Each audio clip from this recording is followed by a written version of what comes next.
3, 2, 1, go. Alrighty, this is Metroid Other M Any %. Ready for a quick test, Samus? Let's start with a little warm-up. Try a charge beam for me. So, first thing first, this is Wii U Virtual Console version. The reason for that is just straight up due to limitations. We'll be saving about 4 minutes in any %. Hard mode run, it would save about 3.5 minutes, and 100% would save 5 to 6 minutes. Okay, morph ball next.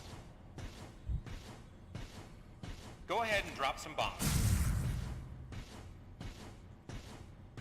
Okay, get out of morph ball mode and return to normal.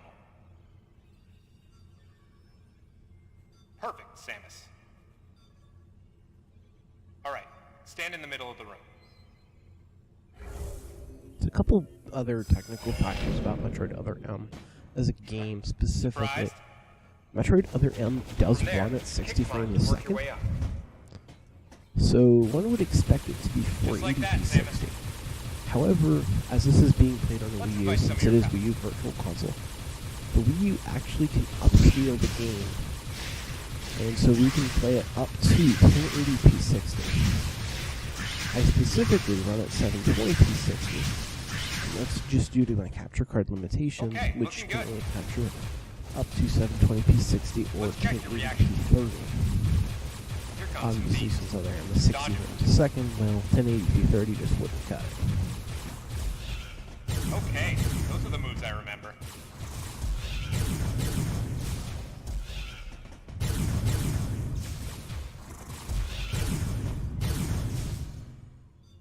That was actually a rather good sense move. Remember how that feels. Next, how about a missile test? Use concentration to replenish your missile supply. So a lot of tutorial is scripted-esque. Why not say hello with a missile? There's a ton of things I actually end up manipulating. There's a ton of things that I don't have to manipulate, but I position myself because I know what's going to happen. And there's some things that are actually just RNG. The game respawns are RNG,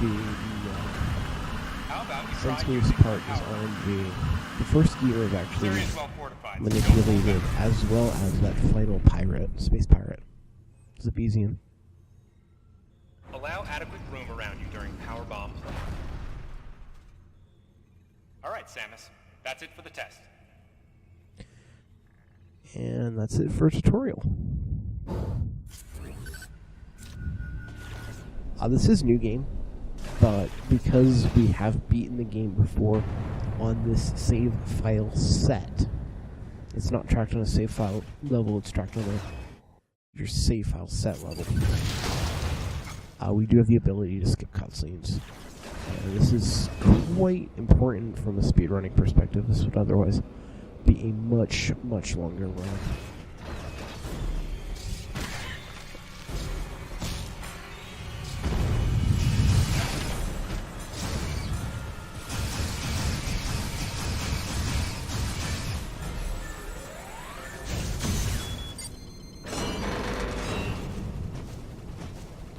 So the one thing I do there is, when I actually go to hit that charge target, I actually don't enter first person mode, but instead I do a jump up. And I will explain why I do that and not enter first person mode when I talk about first person mode during the Brug mass fight, coming up in about a minute. As far as Other M as a speedrun goes, there's a ton of movement optimizations. It's a very optimization heavy game in general. This can be a little tedious when it comes to people expecting a very glitch heavy run. It is not that. There are some glitches in this, but for the most part, this is just playing the game really, really fast.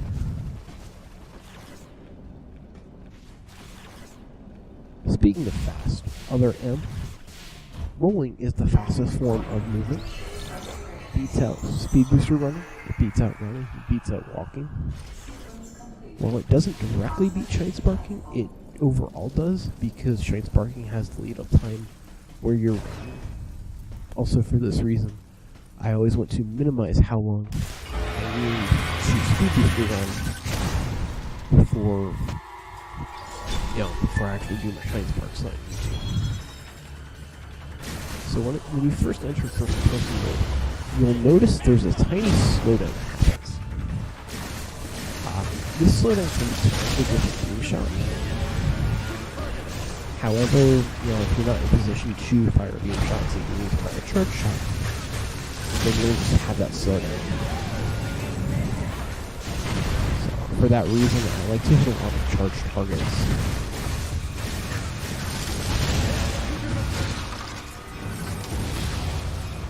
Without actually needing to enter first person mode.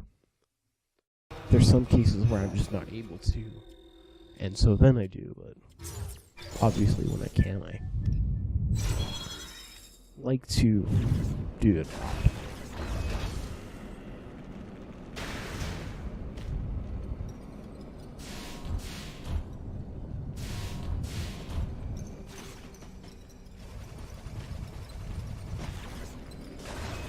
Now for vertical movement, falling down, spin jumping travels the furthest, while falling not so fast.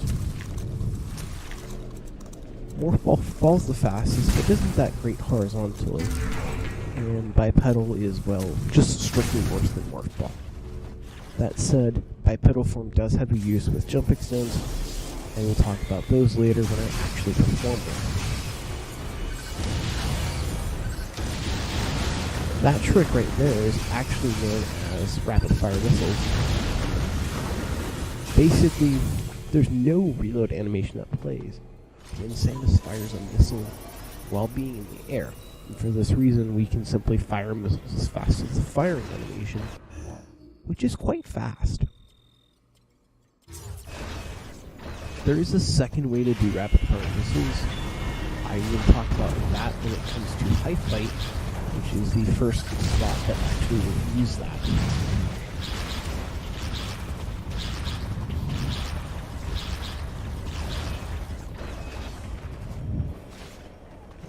That secondary method is also used for Nightmare 1.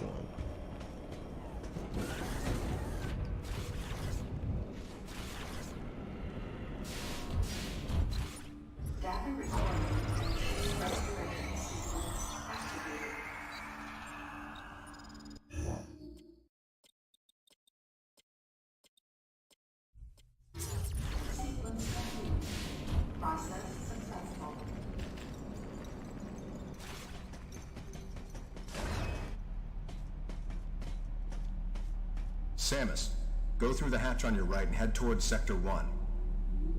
Lyle went ahead to secure a route to a facility of interest.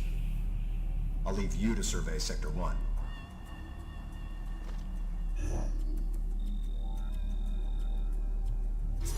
So, a couple other things to mention about morphball movement here quickly. Firstly, you actually don't have maximum speed unless you have the green echoes behind Samus. A couple ways to get those is to either be rolling for long enough that Samus naturally builds that speed, or if you morph while holding a direction, you will instantly have maximum speed. The latter is very nice for just generally optimizing our movement, because we can make faster turns as we unmorph and morph.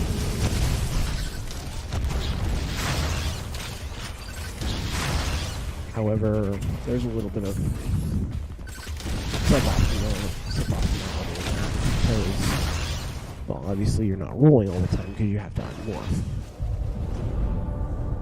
So it depends on a lot of factors, and I really struggle sometimes to be able to clearly say how I determine when I want to unmorph and not, because there's a lot of game experience I have that's hard to convey with words.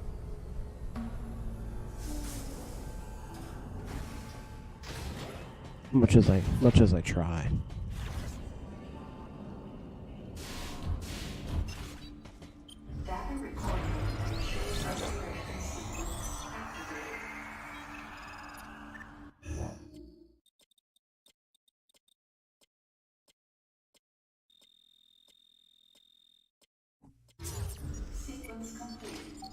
Process successful.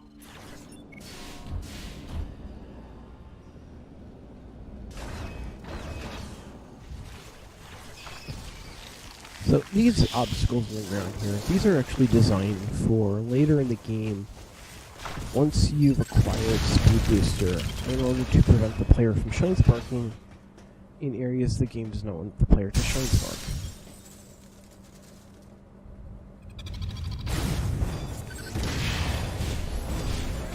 That said, while we don't have Speed Booster right now,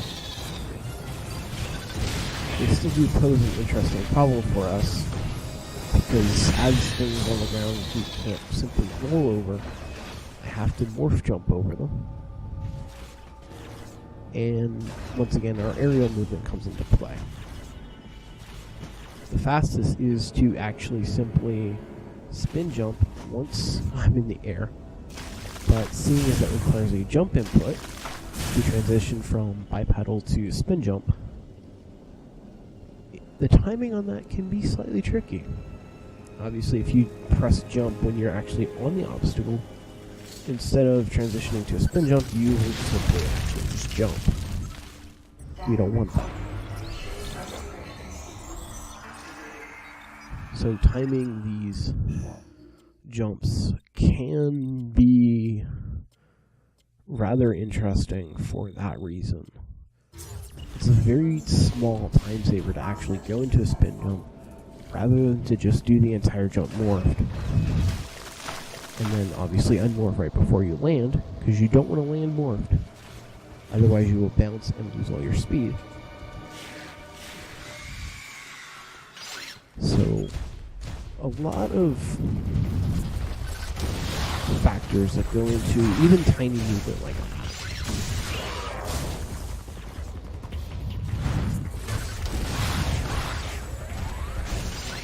What I'm doing for these roller enemies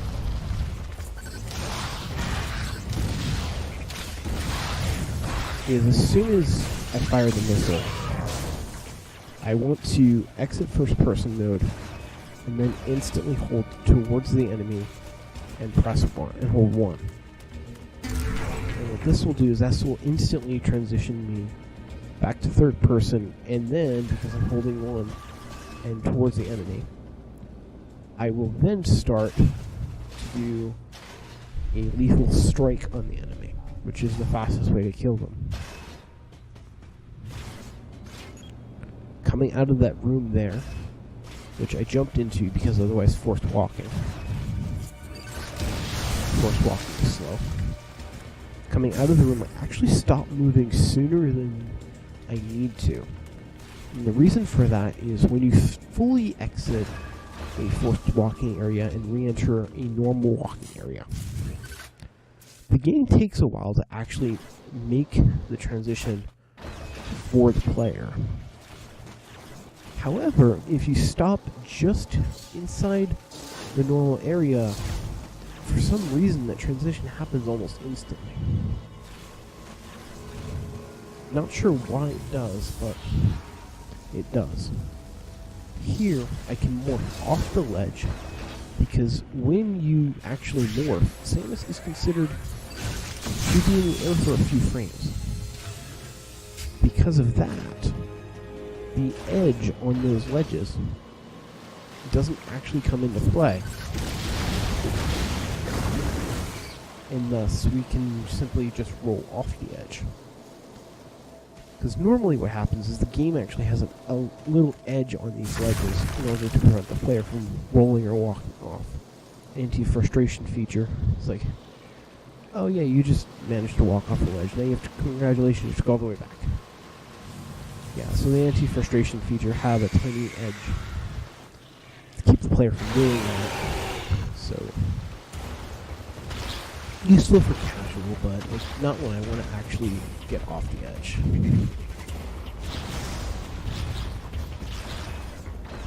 So, I take advantage of the fact that when you morph, you're actually considered to be in the air for a few frames, and thus I can morph over that tiny edge and just roll off the ledge like that.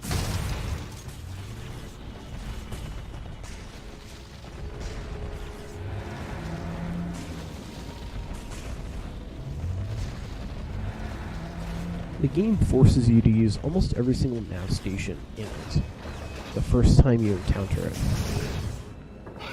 Thought it was a little different. This is the room I want to do. So, fire 3 shots. So the game forces you to use the nav station the first time you encounter it. That one right there is actually the only exception. Okay. Let's get this moving.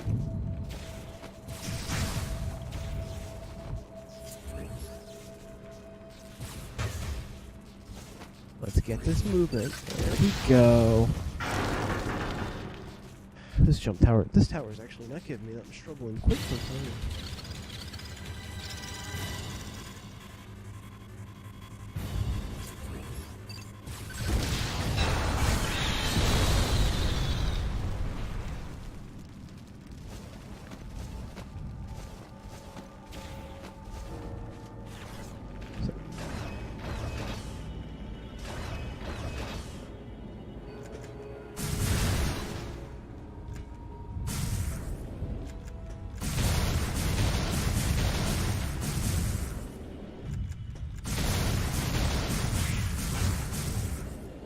Using a bomb there to get Samus back to max rolling speed instantly. That only works if you're in a morph ball tunnel, but otherwise it will actually propel Samus airborne slightly.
So, from here on out, I actually care about my health quite a bit more than I normally would. Normally, my health really doesn't matter too much. However, at the very end here,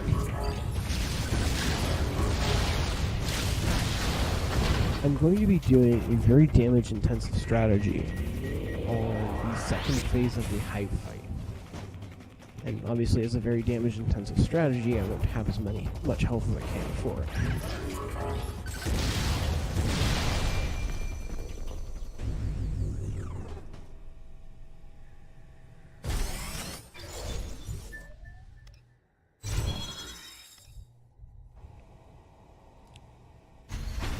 Since I'm not using another nav station before then, my health really actually matters.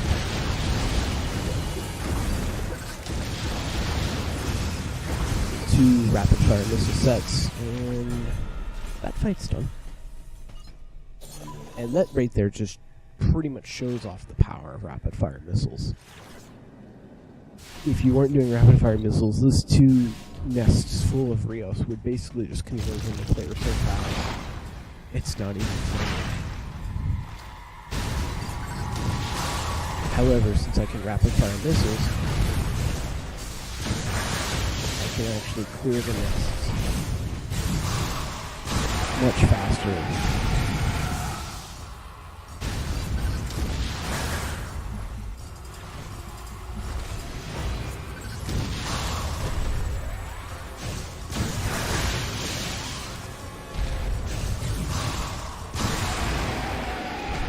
They end up getting cleared well before the Rios actually even have a chance to reach me.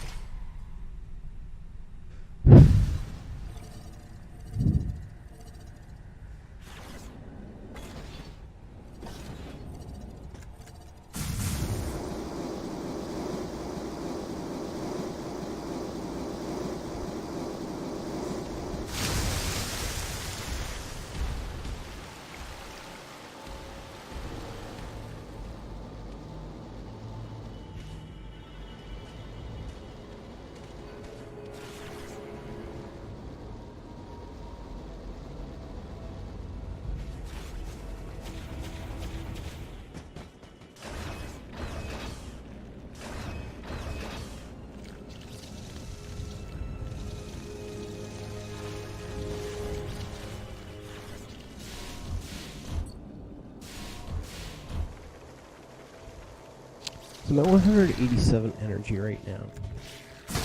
Yes, it says 88, but actually an E-Tank in Metroid Other M is only 99 energy, it's not 100.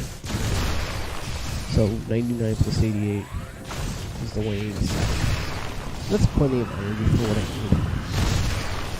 So assuming I don't take too much damage in the first phase of the fight, oh, plenty of health for the those strats.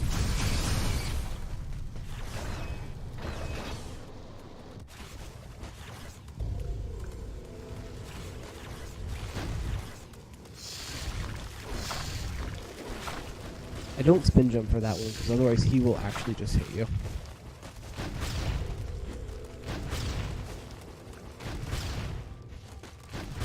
Pull yourself up, Samus. Thank you.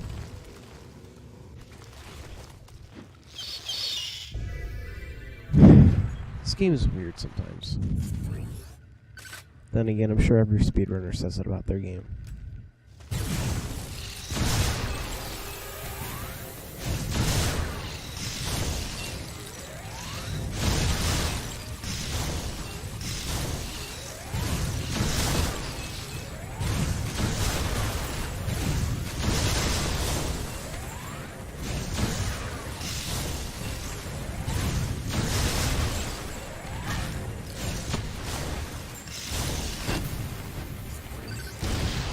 So here I'm going to be doing rapid fire missiles. How you do it is by exiting and then re-entering first person mode. That is another way to actually just cancel their animation.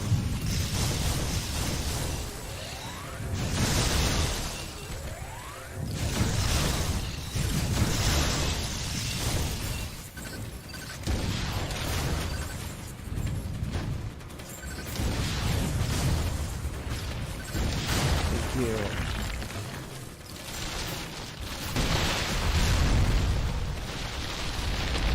177, plenty of health. Just generally, you're in the 80 to 160 range, skewed to the high end. So 177 all over that range. 6 missiles to the sky is all we need to do to kill him. And I took 120, which is the average.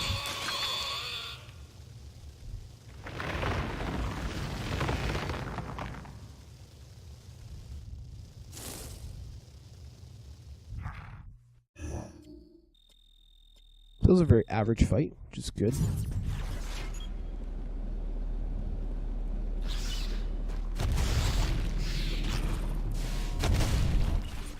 Data recording.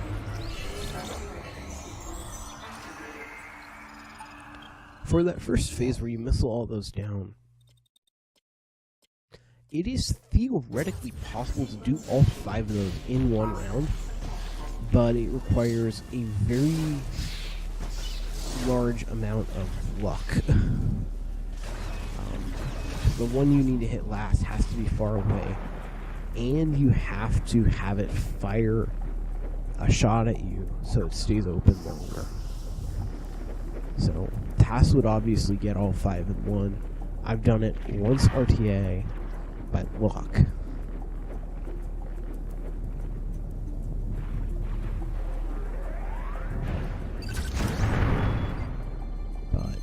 Do not expect to ever see somebody pull that off consistently in RTA rounds.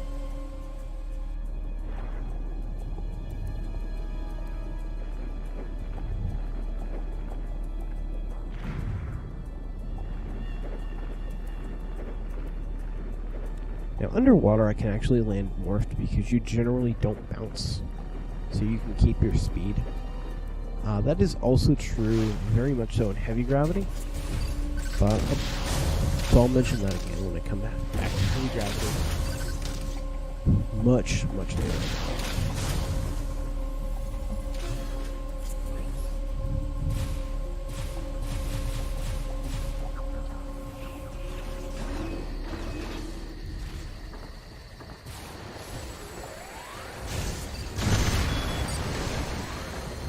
I did not think I actually got that. Okay.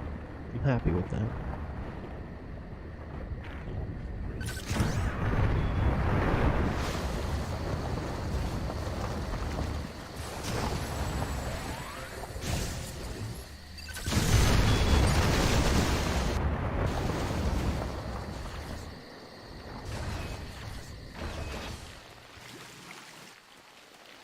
So in this room, it is possible to do a jump extend in a certain spot of the room. Saves about 30 seconds if you get it first try. The only problem is, of the jump extents possible in the run that are actually feasible for a run, it is by far the most difficult. You jump extend from the platform to the left there, onto that platform I just jumped off. And it skips a bunch of tubes. It skips a bunch of movement in these tunnels.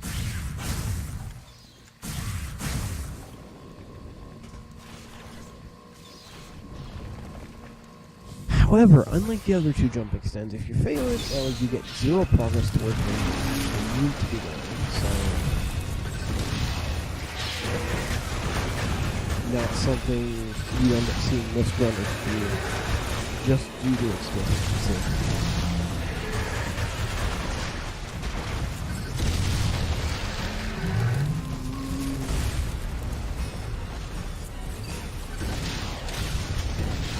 Two major strats for this fight. The first is to beam stand underneath him until he starts flipping and then use missiles. The other is to use missiles instantly and just always use missiles. I prefer the latter strategy for this fight, only because the former strategy is not much faster.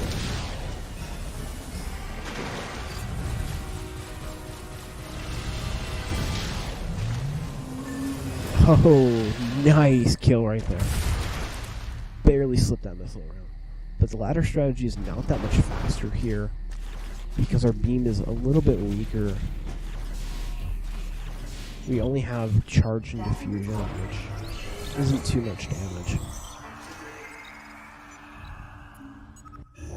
The second duck we actually fight, which will be in Sector 2, will have Ice Beam as well at that point, and that makes a huge difference. So for that duck, I will fight it the other way, because it is much faster to fight there.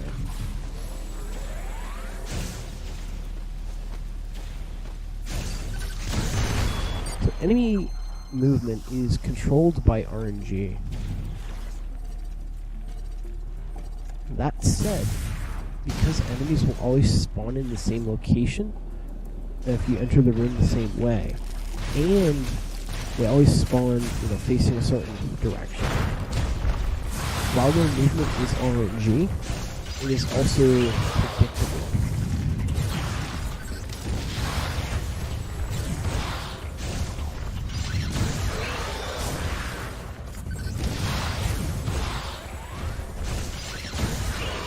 There's patterns to it, and we can use and abuse these patterns to give general ideas on how to move through a room, even though the enemies inside the room are going to move due to RNG.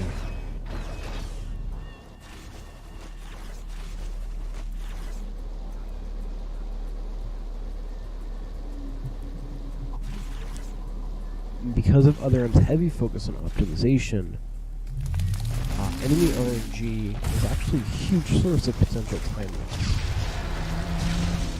There's quite a few enemies in Sector 3 we have to fight are very much RNG based. All 3 of the bosses we end up fighting in Sector 3 are RNG heavy. And even aside from that, just a ton of RNG with enemies we either try and go around or go past or just deal with quickly. So there's a ton of RNG in Sector 3. Definitely considered the worst sector RNG wise.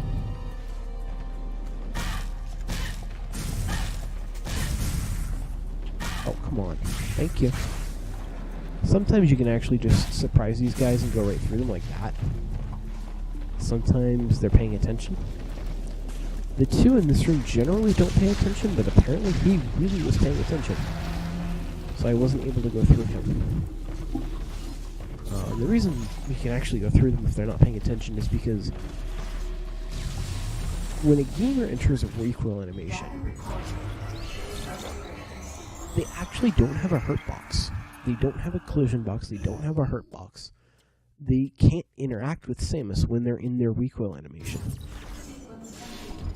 So if we can surprise them, they will jump back and recoil and enter this animation in which they literally cannot interact with Samus. On the other hand, if they're not surprised, well, they interact with Samus and we constantly get knocked back and take damage. So,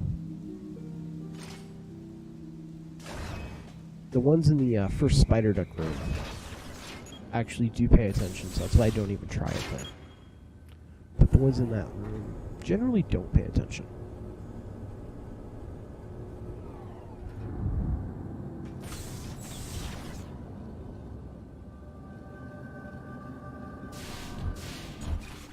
Data recording.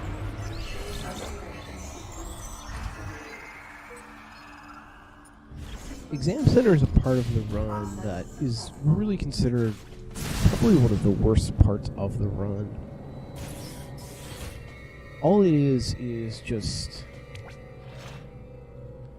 a ton of forced walking, a ton of slow movement, a heavy focus on optimization as a result, and thus, from a speedrun perspective and from a watching perspective, not a very entertaining part of the game.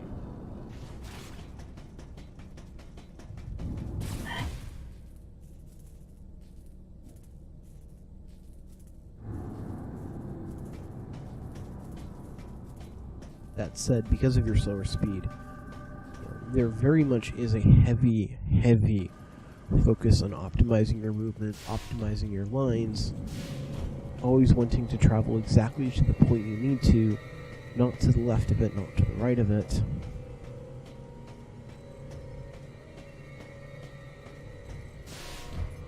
Abusing everything here, including the suction box on nav stations. Data recording.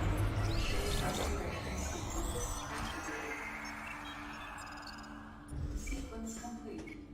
Process successful. Also, fun fact, we've tested this using some hacking to hack Samus past the trigger that forces you to walk. If you load a save there, and that save isn't actually set to a forced walking pose, the game will just crash. It's literally as if they do that much protection to prevent you from getting normal movement in this area that even if we load a save that doesn't have that set, you just crash.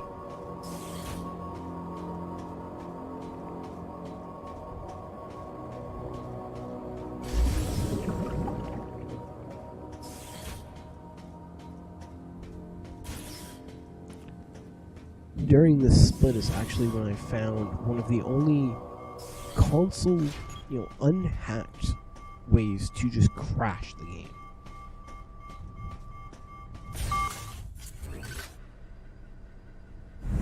Like, no hacks, no cheats, no nothing. You can do it on your own console.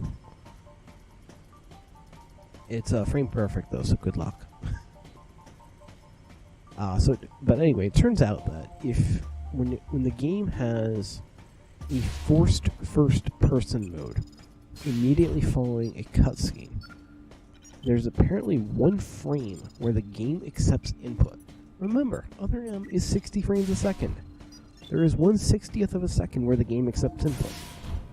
If you morph on that frame, the game crashes, because it tries to force Morphball Samus into first-person mode, which does not end well. But yeah, that is a crash you guys can try at home. Good luck though, because like I said, it's frame perfect at 60 frames a second. Hey, look, we get to some action here. So for this fight, I actually want to aim as close to this door as I can, while simultaneously killing these pirates very quickly. Well, why are you running?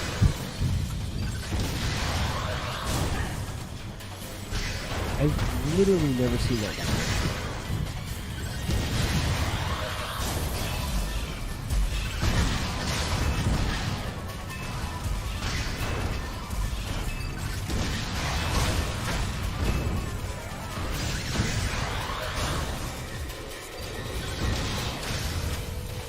Where you at?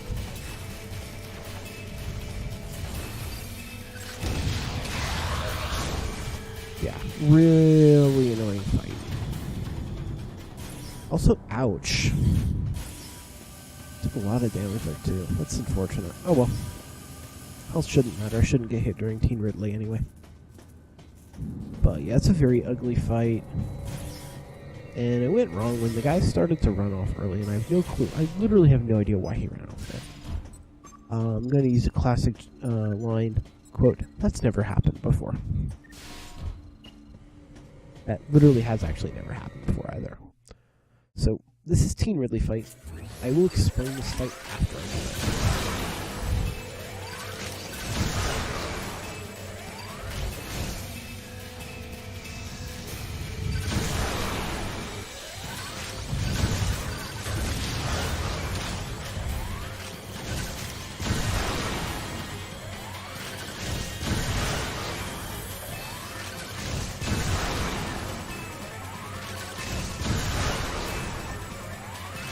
Okay, so for Teen Ridley fight, I always want to be sniping his tail with a charge shot, because otherwise I would have to wait on him to actually finish swiping his tail back and forth, which, well, that's slow.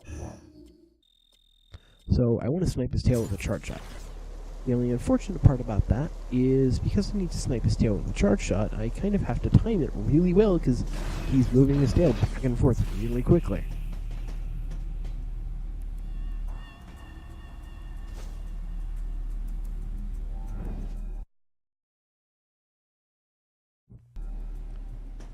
Let's just say it's not exactly a fun thing to have to time that, because there's not too large of a window for that either. So the other thing to keep in mind about that fight is that fight actually is different in the 100% categories, because at that point in the run, 100% has an excel charge, which it uses to speed up the fight considerably, because charging the beam faster, you can actually hit Ridley's tail after out and back, instead of out, back, out, like I do in any percent in hard mode. Also, hard mode in 80% can do the fight the same way Hundo can. It's just out and back. But it's almost perfect to do it that way. So you don't see people really going for it in runs. Welcome to Scripted Home. Rush is always going to jump at you from the same exact spots. So you basically kind of know where you have to do your movement.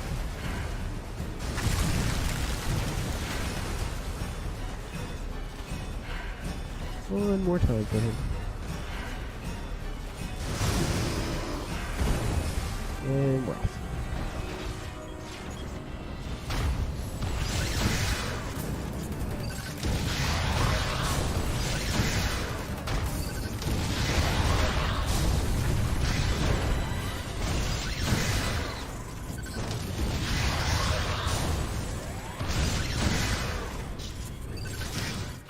Like the normal beam won't have any impact on the enemies around here.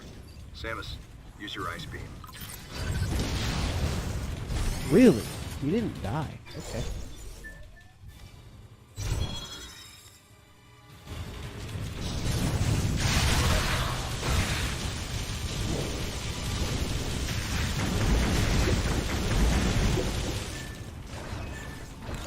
I can honestly say I'm kind of surprised he didn't die to the missile.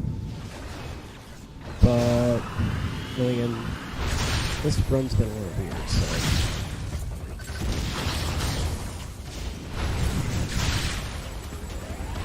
In this room, I actually use a little hidden thing they implemented.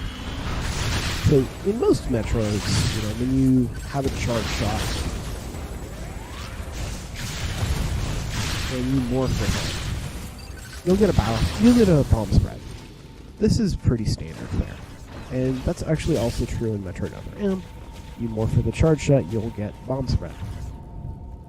Assuming you have the ability to drop bombs, that is.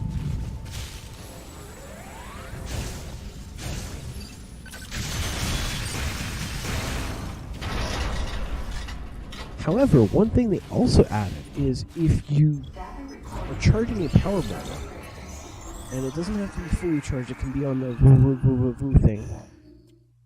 It can be on those oscillations at the top. And you unmorph. Samus will fire a charge shot. And this doesn't seem useful. Except for the fact that we can actually, use morphball movement and still fire a charge shot if we need to.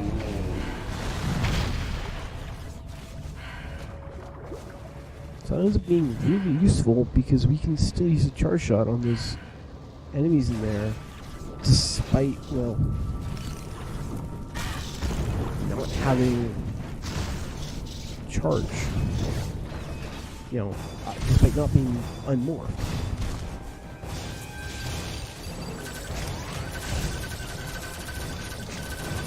Be nice to me. Be nice to me. Be nice to me. Yeah, nice to me. That's an enemy AI manipulation strat, and you'll see a few of those. But he only goes vulnerable when he sticks his neck out. And so the only way we can actually kill him is if he sticks his neck out.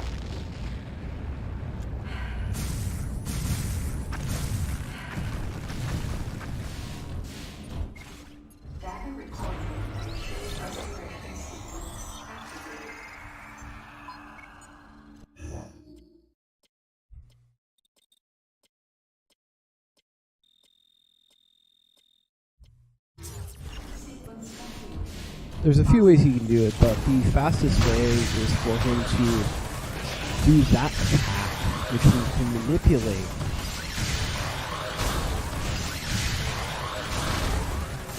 Where did you? Oh, yeah, okay.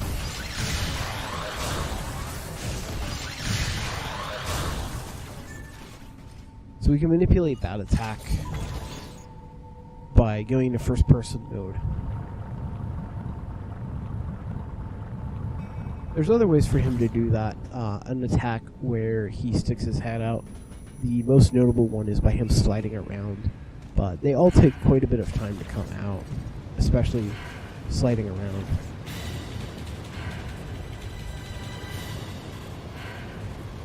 And then once he's stunned, we can rip his neck out. Because all it is actually just a shell. So, those enemies are very annoying because they are very heavily RNG based.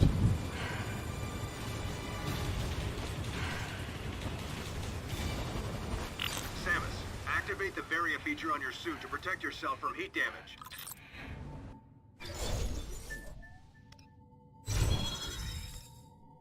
And we have Valiant.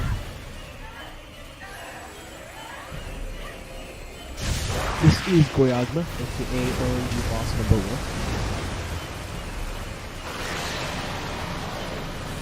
So the first two hits are very simple. He's got a weak spot on his neck. Freeze it. Missile it. I'm going to pull up his health bar because I want to show his health bar off.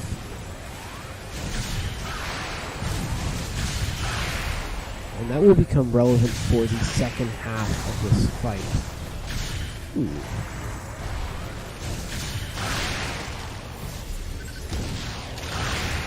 So now the weak spot on his neck goes away. And they need him to do this attack and attack.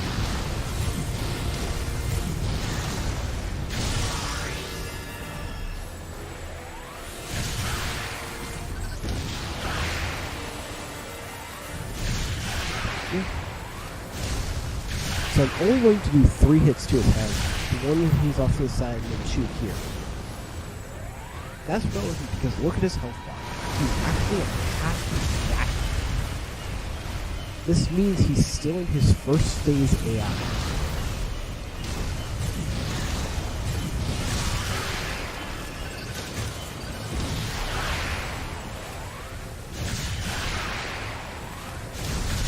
And now he can do 4 hits to his head, which is going to be lethal.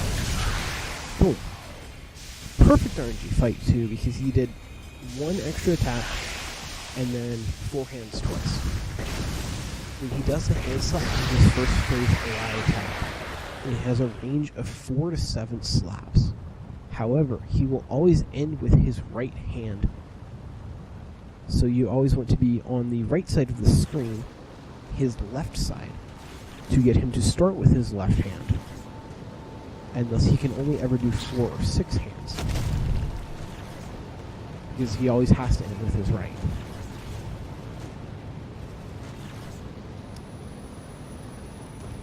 And 4 or 6 is dependent purely on RNG, but 4 is nice, 6 doesn't really matter too much. 6 is more common though. You don't want to go to the right side, or the left side of the arena, because then he'll start with his right hand, and then he has to do 5 or 7. Which either way is slower than 4 or 6. However, all of what I just said is for humans.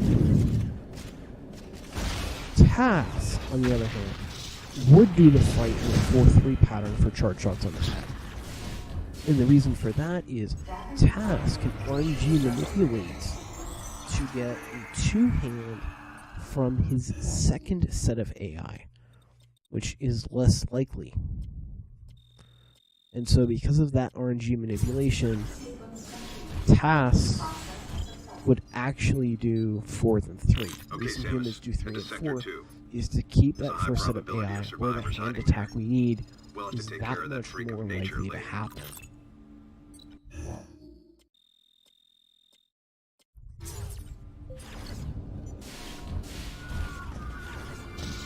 And also note that none of this is even close to how the game pretty much intends you to do the fight, which is with 3 overblasts.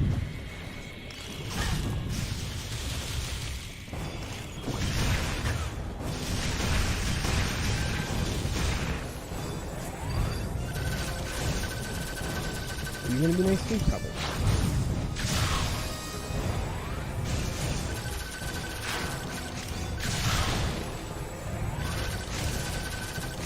You might be nice to me.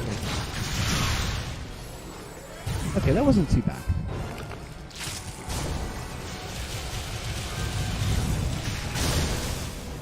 That was not too bad.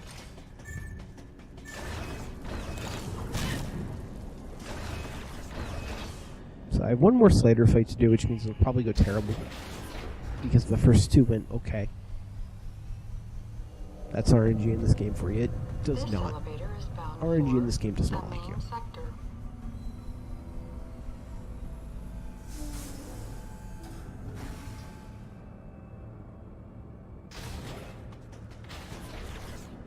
And we're off to Sector 2.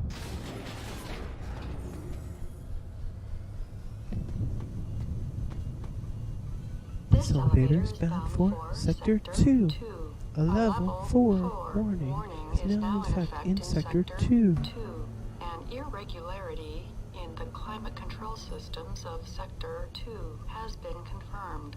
Please be sure to wear protective equipment and use extreme care when moving around this floor.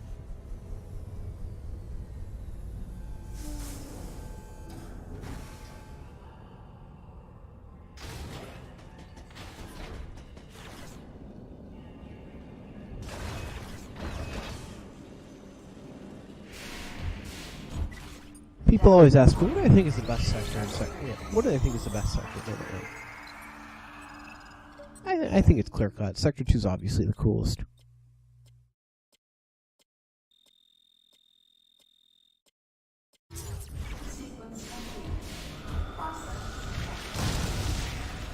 Yeah, actually, Sector 2 really is the best sector in Other M. Unlike Sector 3, there's not too much RNG to it. Unlike Sector 1, it's not really that long. Like, it's long, but it doesn't feel long. You're not in it for like 20-some minutes like Sector 1, first trip.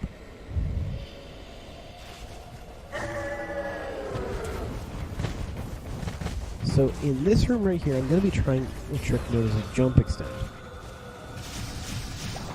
And what you can do for a jump extend is by alternating between a normal jump and Samus's bipedal form, you can actually jump further than you really normally would if you, say, were just doing a spin jump.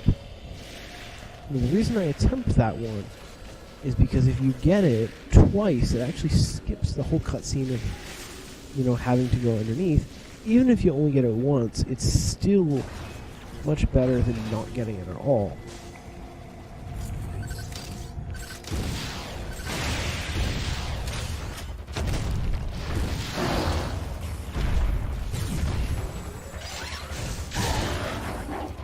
Because then the second time you can go under and raise the platforms like I did that time.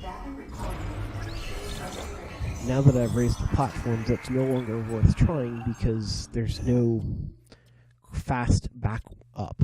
You know, there's no fast back up where you can just raise the platforms and come back up. Instead, I would have to actually just jump back up the jump tower and, well, try to do it again. Not fast.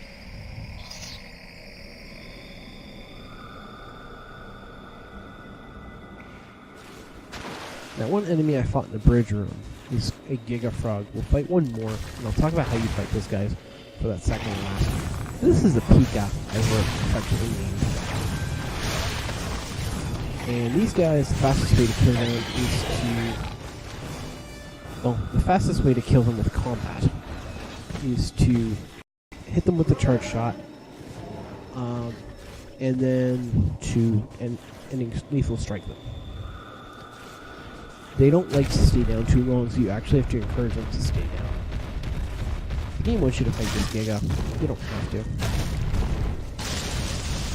Just let him break the ice wall for us. Thank you. So nice of him. So nice of him. Helping Samus go fast.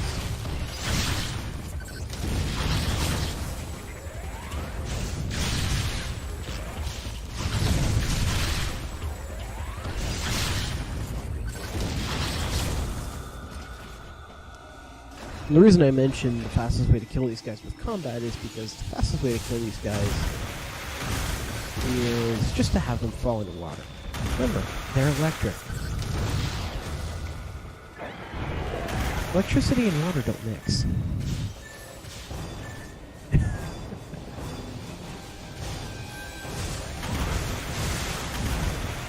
So the game intends you to actually have to knock down the third stalactite there.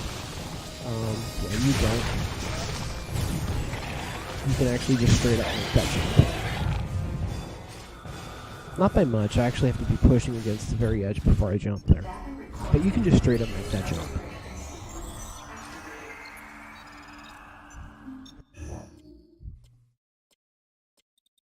That room's also very interesting and 100% because you see the dot there. That's actually a missile expansion. You're supposed to need gravity suit to get. Unfortunately, though, they didn't protect it well enough to force gravity suit, and there's a way to get it without. It's really interesting. So it's unfortunate that I'm not doing 100% right now, because it's a really interesting strat to show off. This is the second Giga we fight. And technically I don't have to.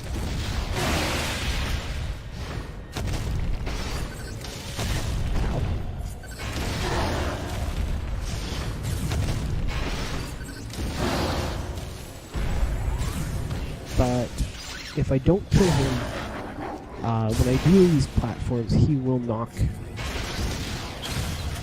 Samus off them.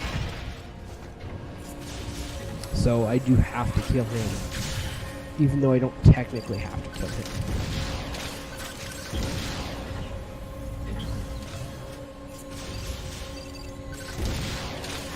This strat I'm doing here is actually rather precise. So the game wants you to have to kill everything in this room in order to be able to ride this platform. And you have to kill the nest in order to prevent the reels from spawning, which would otherwise, they can fire a shot that knocks Samus off this. You have to kill the Giga because otherwise he can jump and knock Samus off it. The two gamers probably don't have to get killed, but they really get in the way otherwise, so you're probably going to end up killing them regardless. So everything in that room has a purpose, and its purpose is to prevent Samus from riding that platform.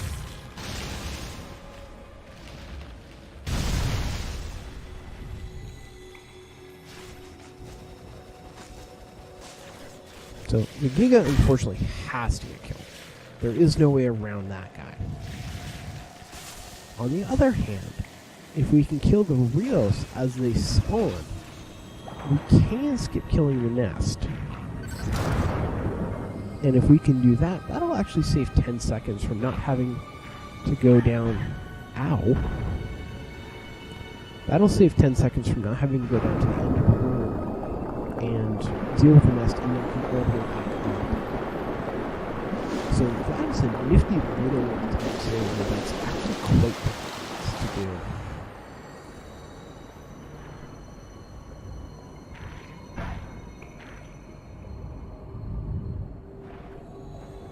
Fish tank is annoying. For this tower, I'm actually cutting these jumps short. You can only go up 2 rungs at a time in there. And you're... Oh, thank you. I thought I was going to get knocked off that edge. I thought I was going to get knocked off that edge. I thought I was going to get knocked off that edge. That would have been terrible.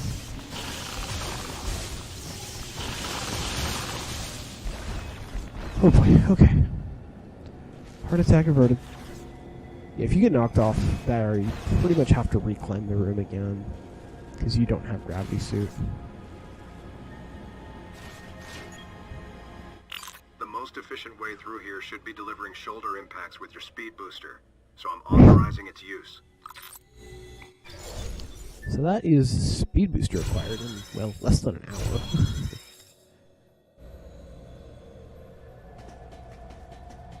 Which is kind of ridiculously fast, even for a speedrun.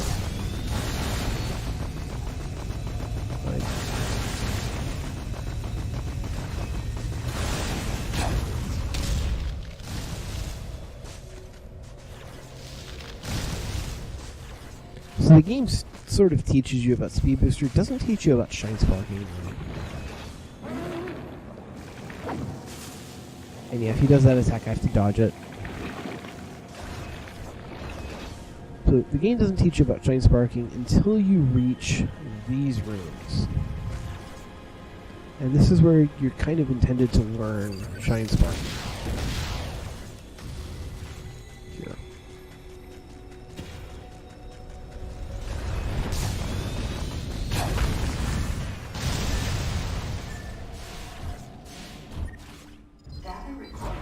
The whole press and hold point is only if you're not skilled enough to actually release the D-pad like you need to, or hold the D-pad like you need to.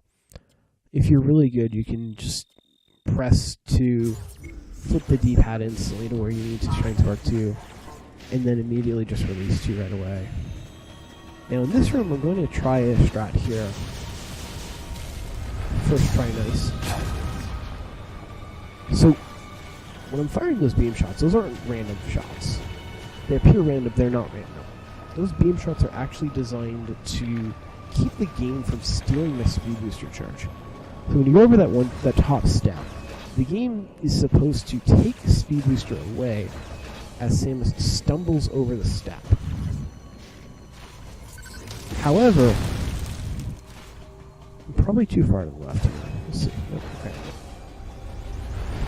However, if you're firing a beam shot, for some reason, we're not sure why, the game just fails to take speed booster away from Samus.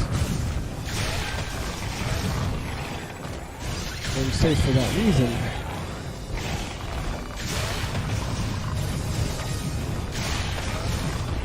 you can actually just get a vertical Shine Spark in that room. Shine Spark up, and skip the entire sequence of puzzles in there. There's a secondary strat for that room involving a single wall jump, which you may have seen me do off that central pillar. But that is a very precise one. Single wall jumping is generally not used in other M because wall jumping generally doesn't get you enough height. The single wall jump can, but only in places where you might be able to get up with screw attack, because screw attack and space jump is a double jump. So unless they implemented something for getting up with screw attack, getting a single wall jump won't do you much good.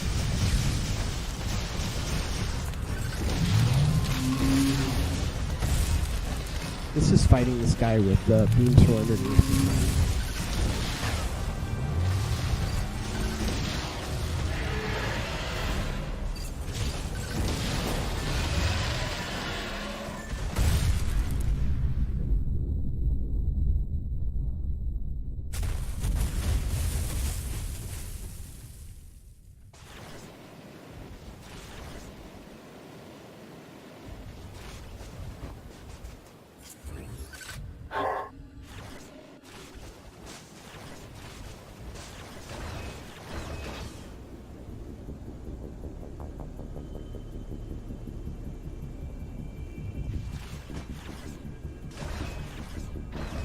Say hello to little Dag. That diagonal movement going down the stairs is actually to prevent the game from giving me a speed booster charge.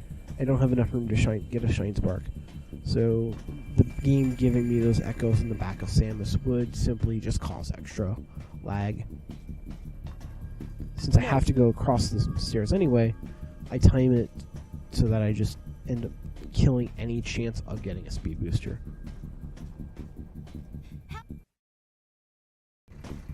And this is actually a boss fight here. This is PYROSPHERE.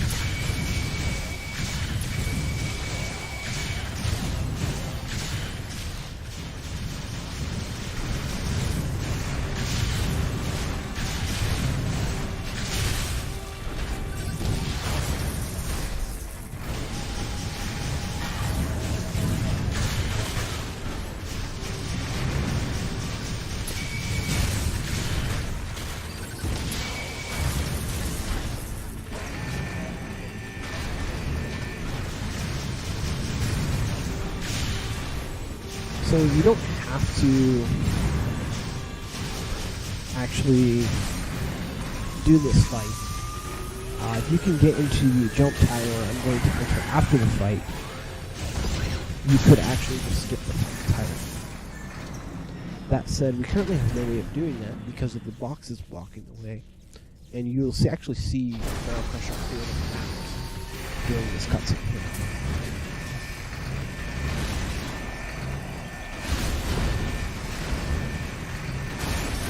So right there, that actually opens up our access to the jump tower and our path forward. If we could get into that tower, we could reach the door, or alternatively, if we could Shine Spark, we could reach the door. Since neither of those is possible, yet we have no way to reach the door, and therefore no way to skip the fight. And unlike another boss later, cough cough roar ash cough cough, skipping Pharaoh Crusher actually doesn't do anything. The game doesn't prevent you from skipping the fight. You just have no way to do so yet. Vorash, on the other hand, if you try and sequence break past Vorash, well, Vorash just comes out of wherever, grabs you, swallows you whole, instant game over. Game does not mess with it. So, yeah, if you try to get sneaky and skip Vorash, the game does not like it. The game does not like it. This is where we're kind of intended to learn vertical Shine Sparking. And I do start these a little early because of the enemies in this room. We'll have to come through here once again later after we get wave beam. During that point, the electrical panels will be in a different configuration. They'll be on the second set of panels.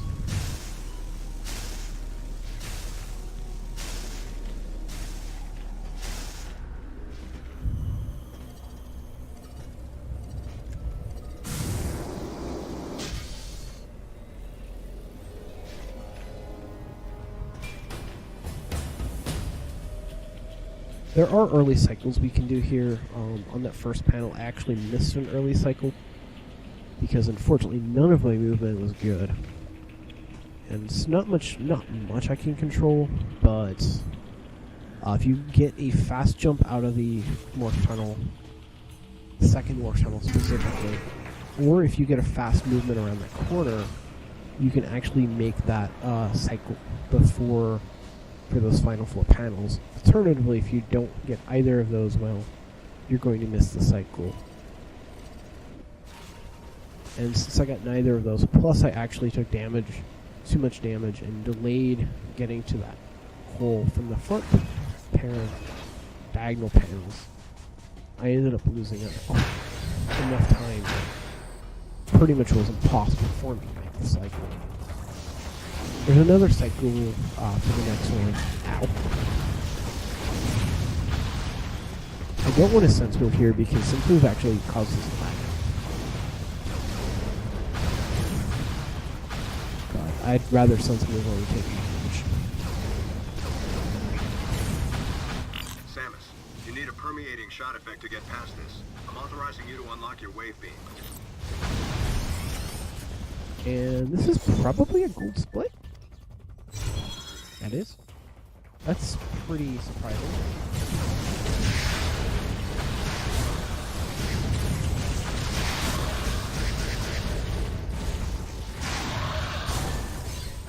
I thought I killed him and then he dodged.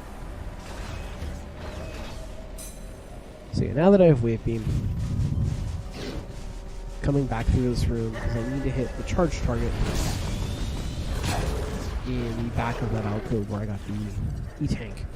The E-tank is required because otherwise the door doesn't unlock until you get it. And that E-tank plus an E-tank Hey, you weren't supposed to hit me. That E-tank plus an E-tank I got in main sector in a morph ball tunnel en route to the backup generators are the 2 E-tanks required for the run. The missile tank I get in sector 1 is also forced onto the player for similar reasons. So, getting through that set of panels like that lets me beat this cycle. However, I still get locked on this cycle.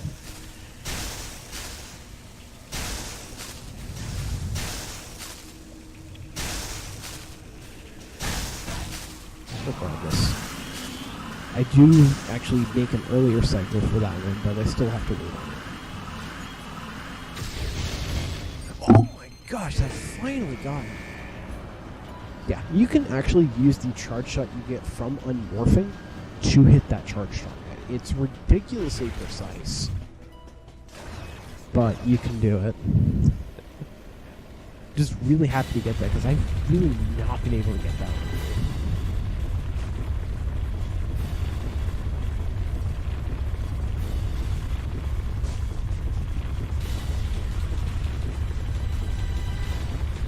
And that right there is just a controller.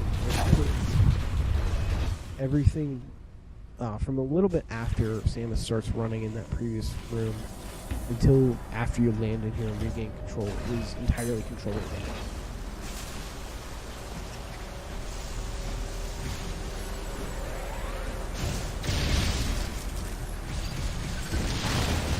So all this part, you can actually not have to deal with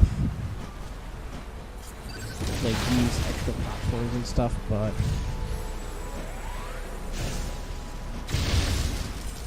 I prefer to freeze them and missile them because it makes the jumping a whole lot easier.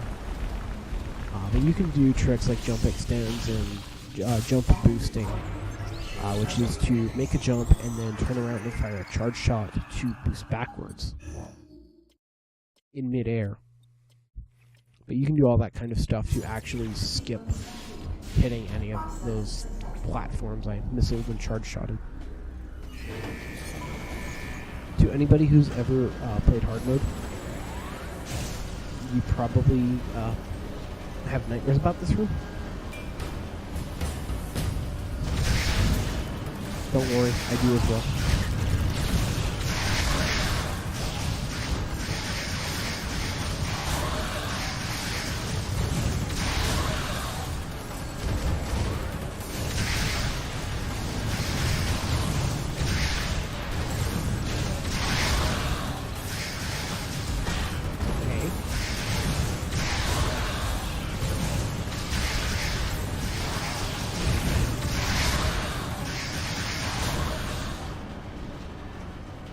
Those 7 pirates are nasty.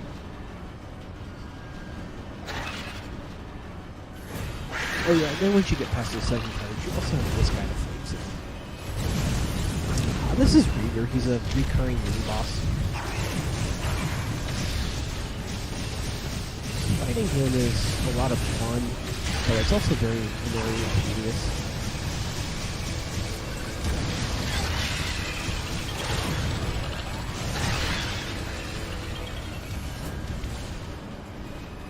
Nice fast kill.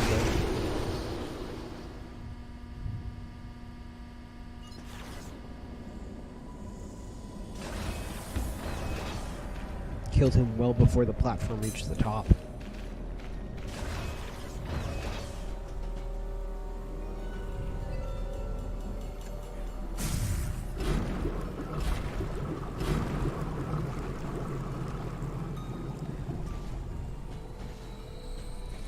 The thing, thank you.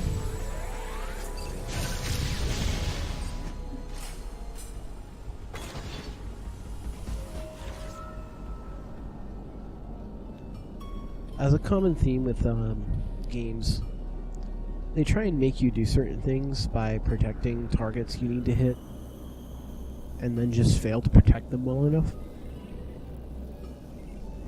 There's a double claw shot skip in Twilight Princess and Cave of Ordeals.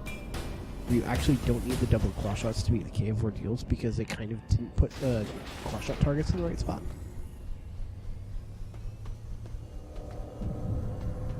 This elevator is bound for the main sector. So for that reason, you can actually just not need the double claw shots in Twilight Princess, Cave of Ordeals. You still need the Dominion Rod to be fixed, so you have to at least do that, but you can do the whole cave before actually entering City in the Sky. This in Sector 2, that was another theme of like, hey, target we didn't protect well enough. Now in effect in Sector 3. An irregularity has been confirmed in the geothermal power plant and the experimental simulated desert area. All staff members are asked to please evacuate immediately.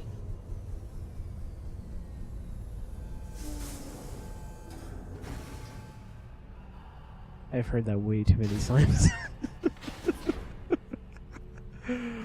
Oh boy.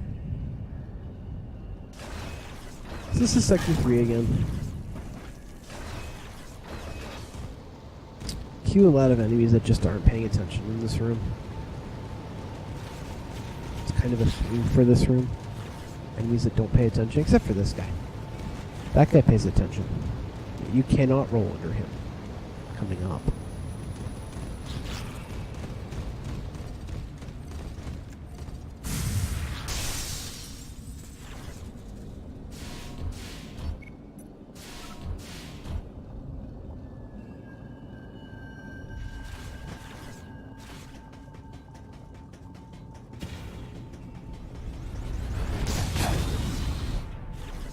That right there is the slide cancel for speed boosters.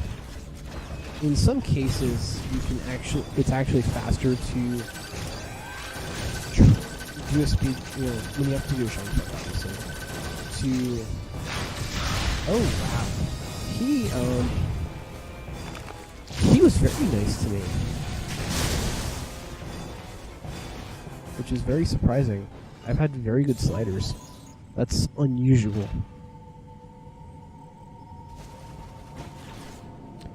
But what you can do is you can trigger the Shine Spark, and then if you enter the missile and enter the concentration stance with the Wiimote, it'll cancel the slide afterwards instantly and let you regain control. That's a trick found by Electric Yellow and Impressive Pigeon. Does not save too much time, but it does let you regain control instantly. So,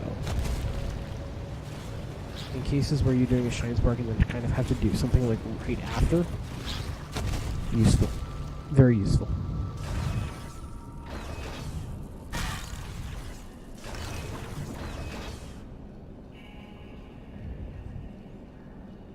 So, good news for me is, of the 3 sliders I fought, all 3 went relatively well. Of the 5 Pikas I fought, all 5 went relatively well. Of the 2 Gigas I fought, both of those went relatively well. Unfortunately, I still have Vorash and Ridley as far as RNG heavy fights to come, so we'll see how bad I get messed up on those. Get to Anthony and cover him.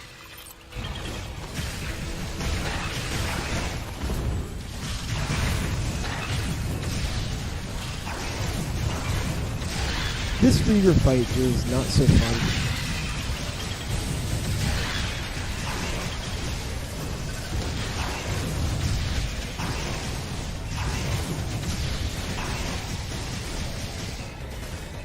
Fortunately, that wasn't too bad.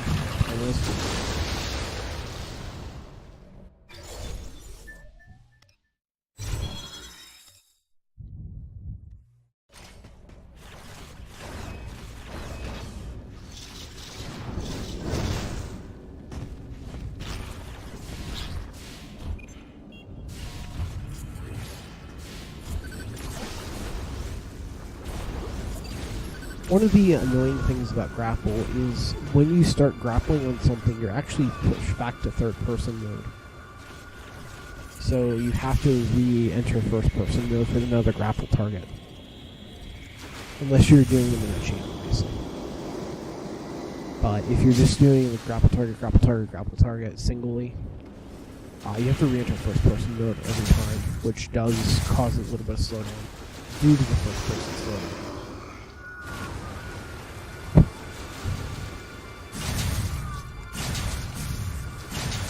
The second and fifth targets here both have cutscenes tied to them. The first, third, fourth don't, so I use double bombs on those to get propelled immediately after the obstacle goes away.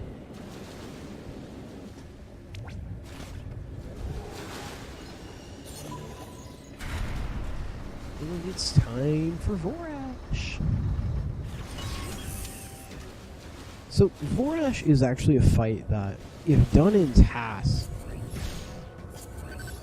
turn it correctly, thank you. Vorash done in task would be probably one of the most interesting fights to see, because there's a ton of strategy for the fight that really you'll never see from RTA.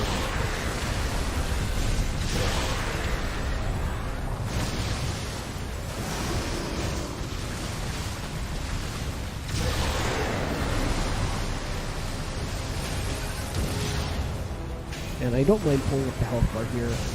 I do really want to see what happens. Be nice to me. You're not being nice to me. If you're gonna do that, at least let me fishing.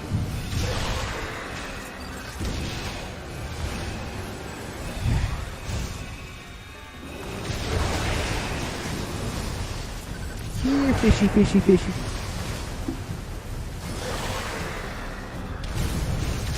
You can do a ton of damage to his belly if you hit him like that.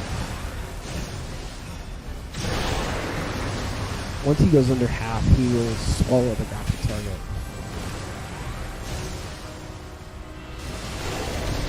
I did not dodge it.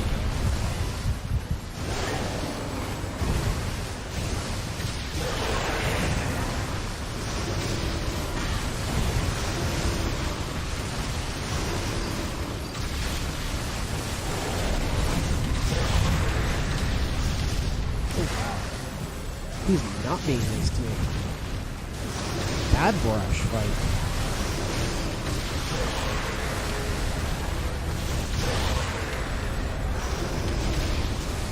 Bad Vorash fight. Bad Vorash fight. Ouch. Ouch. Ouch. Ouch. Ouch. RNG enemy.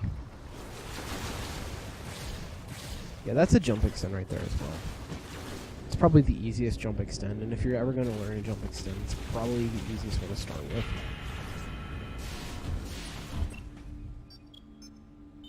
Samus, it looks like that monster is headed to the geothermal electric power generator. Track it and put an end to it.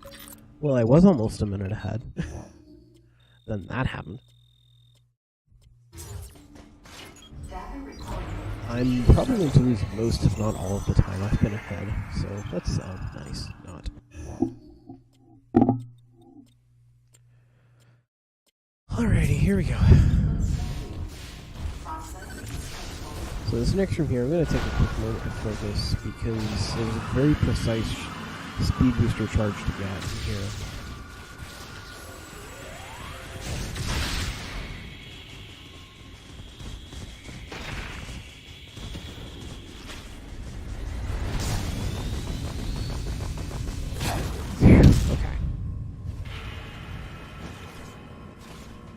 You're not supposed to be able to do diagonal speed boostering or diagonal, stuff like that.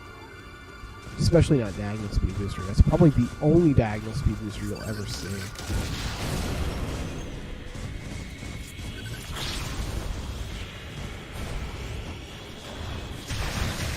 And let's just say that diagonal... Well, that room is not conducive to speed boostering diagonally at all. On top of the whole fact that,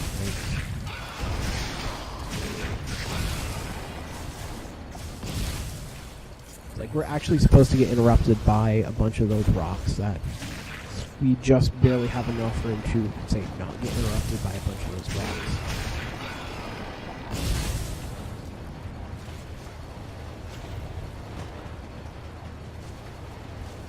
To get the single wall jump up, I actually have to grab that second ledge, otherwise I'll just jump off the tower instead of jumping up it.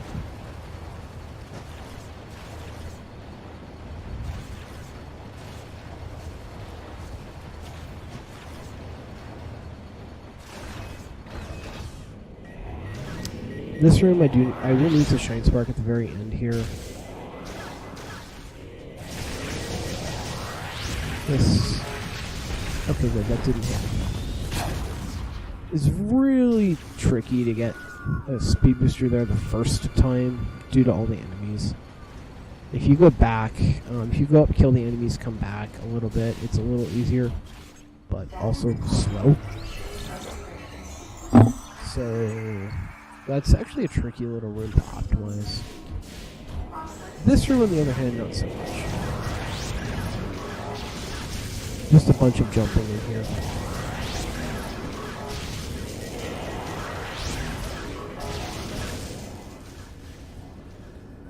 And because of the height of those ledges, I can just jump up from there.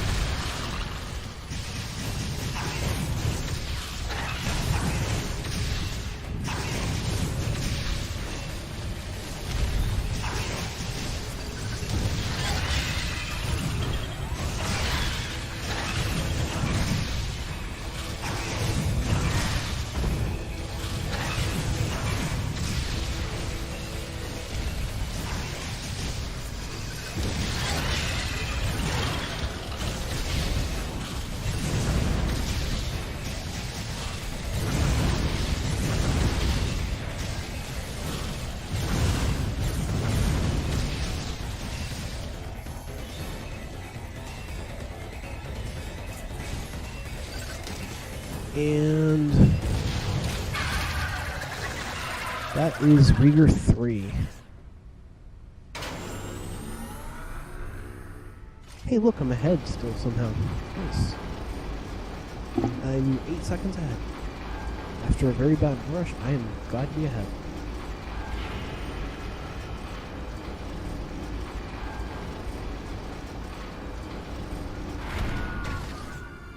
So if I can enter the Nightmare 1 split ahead, I have a really good shot at PB. Current PB actually lost 83 seconds to a death in Nightmare 1 split, which I shouldn't be dying at all in an 80% run, but yet somehow I managed to do that. The really sad part about that is I grabbed the Ridley E-Tank because I kind of want to show off how this run would be done in a GDQ or other marathon. Oh, wow! That is a really rare D-boost. So I want to show off like how this run would be done in a marathon setting. For safety reasons, you would get Ridley's tank. It does cost about 4 seconds to grab, but it makes Fan-Tune that much safer that it's very much worth it. Just a reminder, they forgot to patch jumping in first-person mode, kind of broken. So that jump right there actually saved 30 seconds over taking the room normally. So the D-boost I was talking about before, and I apologize for getting sidetracked off that briefly. Enemies in other M can D-boost you. D-boost being damage boost. But enemies in other M can damage boost you in a variety of ways, and it depends on how Samus is facing and how the enemy is facing. And what happened there is I actually got D-boosted through a gap, which really, you're supposed to have to grab that ledge and climb up, in which case Samus will morph under the gap. What ended up happening is, because I hit the enemy in just the right spot, with him at just the right orientation, when he boosted me up a little bit, putting me at the perfect height for the gap, and for him backwards. Now, because of where he's positioned, backwards ends up actually pushing me through the gap, because it wants to push me up / away. And so it actually ends up pushing me through the gap, because that is backwards. Use your super missiles.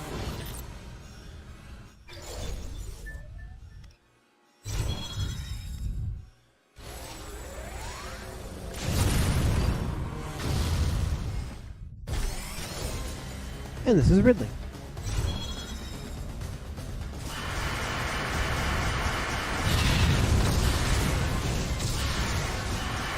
You don't want to do his hail mix. That's unfortunate.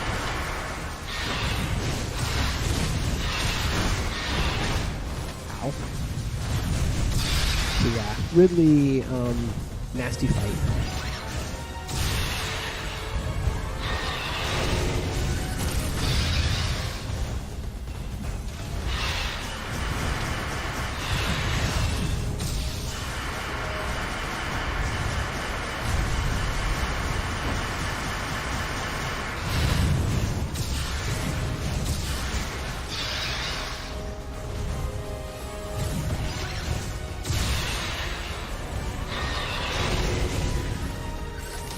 Over.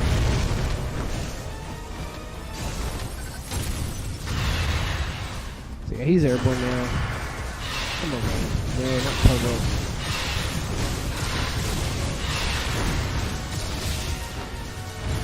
You can actually snipe him back if he's doing Pogos.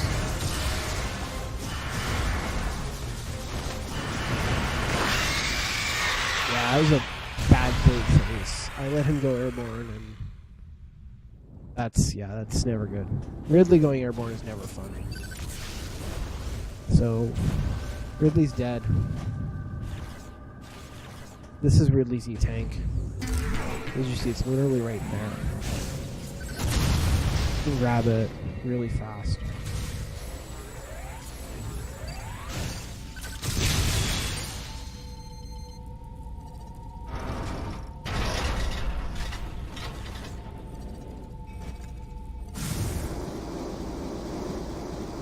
That costs about 4 seconds to grab.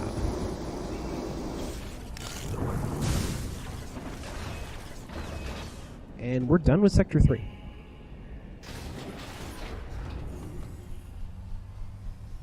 We are straight up done with Sector 3.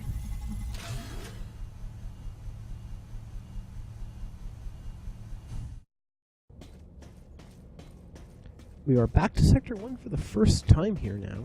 And we're actually going to enter a couple of rooms we did not enter the first time.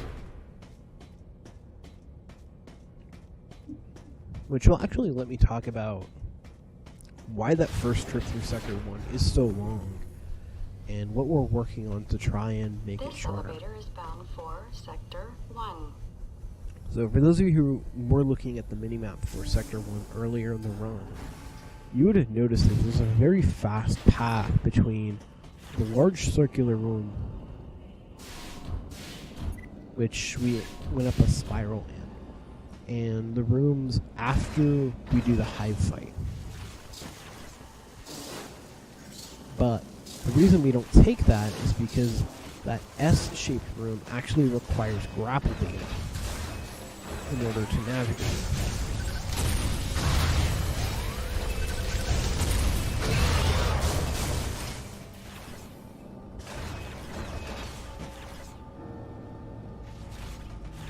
For those of you asking, what about infinite bomb jumping? Infinite bomb jumping in Other M is actually capped to Samus's max jump height. So in other words, if Samus can only jump to a certain height, that is as high as you can infinite bomb jump to. You can horizontal IBJ as far as you want, but you can only vertical IBJ up to Samus's max jump height. After that, you pretty much head into the ceiling. Even though it's not a ceiling, it's just a cap. But we need to actually have grapple beam to reach high enough in this room. And so that's why we can't get through that room otherwise. If we could, it would save quite a bit of time. Because not only do we skip everything from when we go up the spiral on through after high fight, but because we're not doing high fight activates a trigger that otherwise would cause the next few rooms to get their enemies. Thus, the next couple rooms up to the spider duck room don't have the enemies they normally would. I believe the spider duck room still has enemies, but the 2 rooms preceding it would not. And that would save actually a decent bit of time. Thank you for using the console, Samus.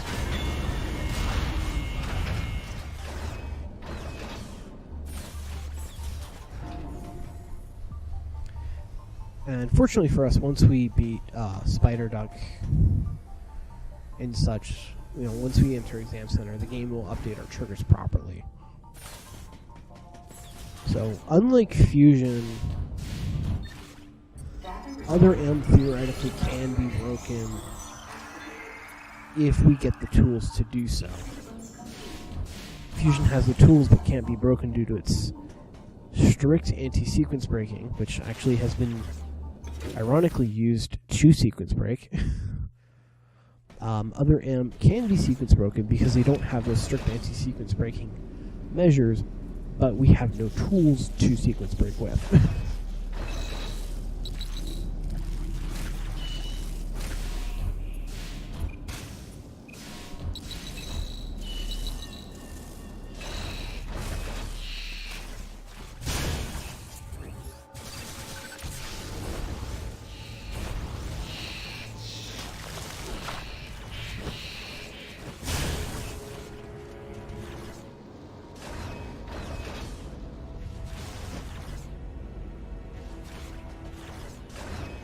So coming back here,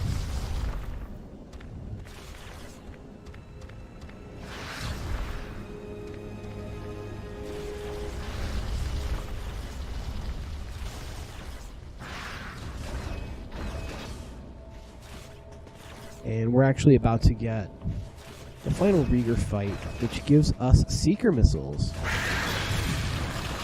Yeah, those nasty little missiles he's been using on us. We finally get those.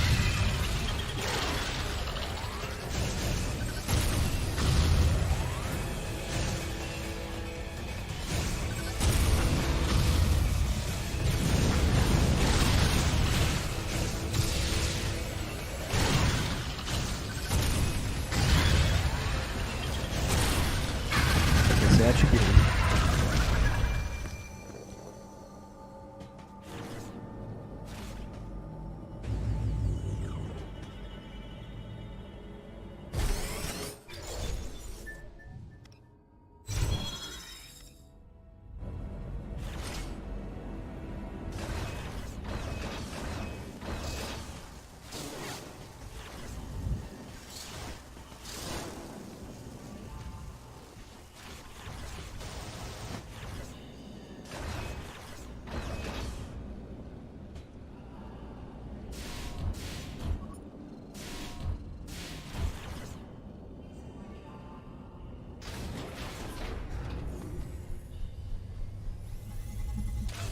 This elevator is bound for the main sector.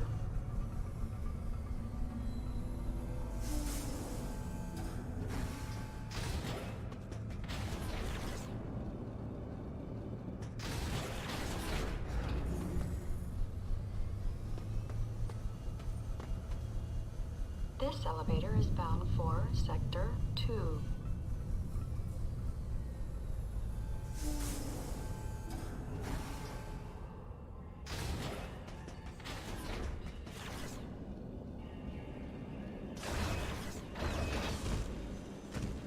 Those big green hoppers are very nasty. Their stomps do a ton of damage to Samus.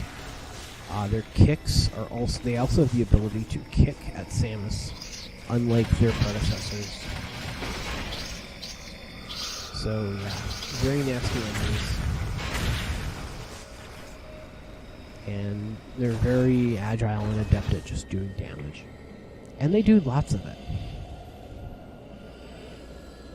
So the trip to Sector 3, the second trip to Sector 3, really marks a shift in what would be a hard mode speedrun. Prior to that trip, a lot of things do a lot of damage, but aren't killing you directly. So like, a lot of stuff does damage, but it's not like this, okay, I can take a hit, you know, as long as I have X health. Pretty much once you pass Sector 2's first trip, a lot of stuff from then on is just, okay, I'm just going to kill you in one hit. I don't care how much health you have. So a lot of hard mode after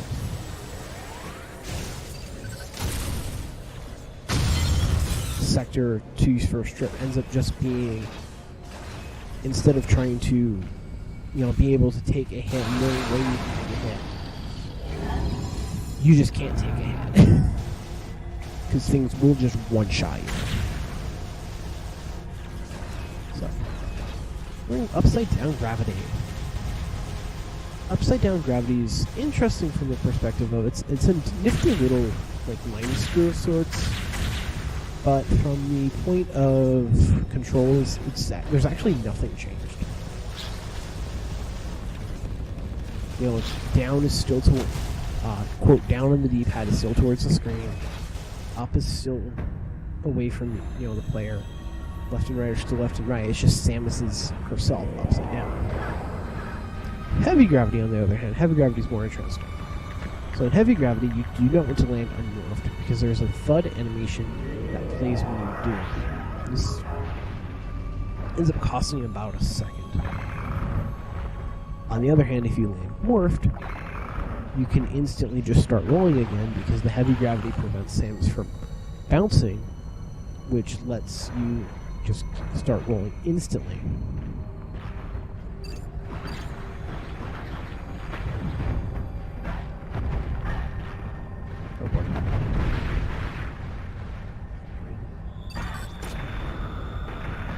Oh my gosh, seriously?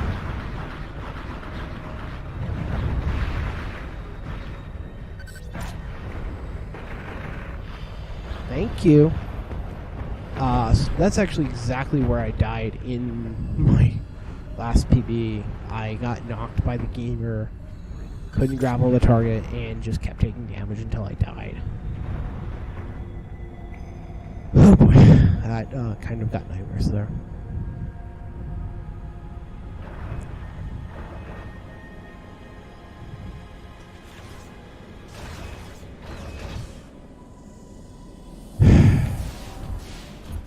Speaking of which, we reached Nightmare.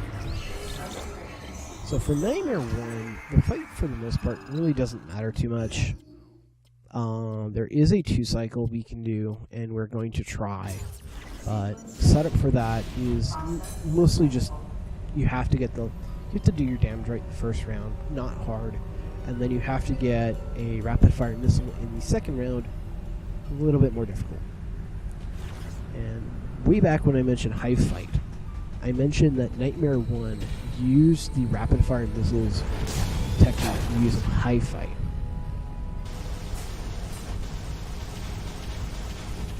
And that's important because that technique is not something a lot of people practice. And for this specific fight, you actually have approximately a 90 frame window from a certain frame to get off the technique. And it is not easy. So for the first phase, I'm going to do the damage super, missile, super, super. And then the second phase, I'm going to do super, super, and then rapid fire a missile.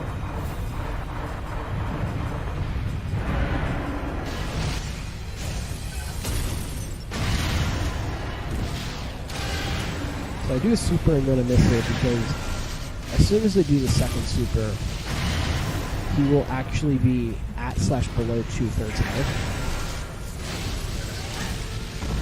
And I don't want that, because at that point, that is his break point for the first round. Once he goes at or below 2/3, you get one more hit of encode. By getting the missile in second after the super, I can set the fight up so that I actually get 3 supers plus a missile in that first round of damage.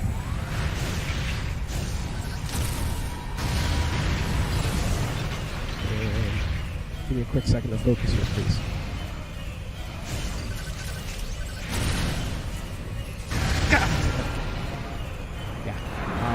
If you can get the rapid fire missile off, like I said, it's 90 frames. That 90 frames starts the frame you fire the super. You have 90 frames from the frame you fire the super to untarget, which means exit first person mode, retarget,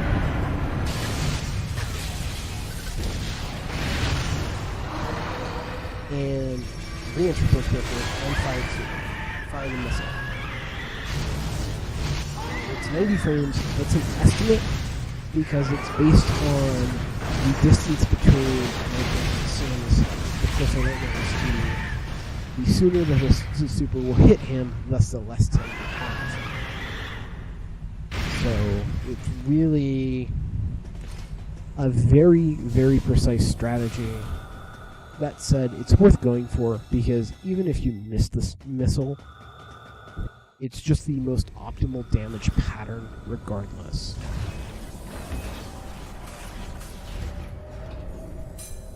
So even if you miss the missile like I did, it's still optimal damage to go and do the fight in that pattern.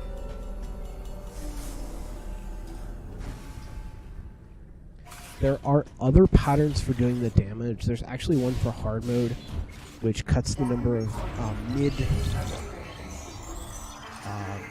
damage refills down to 2 from 3, because otherwise you would have to do a refill after the first missile, and then you have to do a refill. From 2 to 1, because you'd have to do a refill after the first missile. You don't have enough for a second super there because you only have 10 missiles in hard mode. and then coming for the second round, you would actually have to do a refill prior to going for the trick because you only have 10, not 11 missiles. So there's a pattern for hard mode where you do missile, missile, missile. I think it's missile, missile, missile, super, and then a missile, and then you do super, super, super missile, all in the second round. And the only time you have to do a refill there is actually during the first round.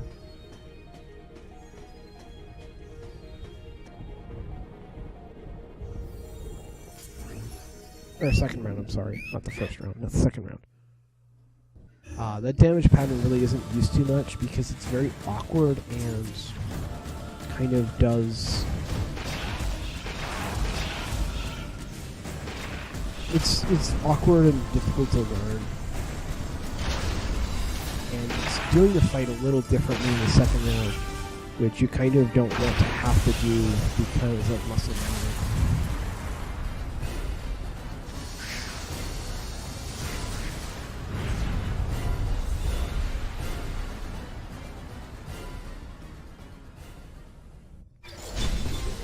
Also, for those of you looking at me funny, you're like, wait, how are you doing 4 hits in the second round? So Nightmare has a couple of breakpoints. The first round ends, you get one more hit after you drop him to 2/3 health. So after you drop him to 2/3 health, you get one more hit of any kind, and then he will advance past that. For every round thereafter, if he starts the round at more than half health, you will get 3 hits of any kind. Otherwise, if he starts at half or less, you will only get 2 hits.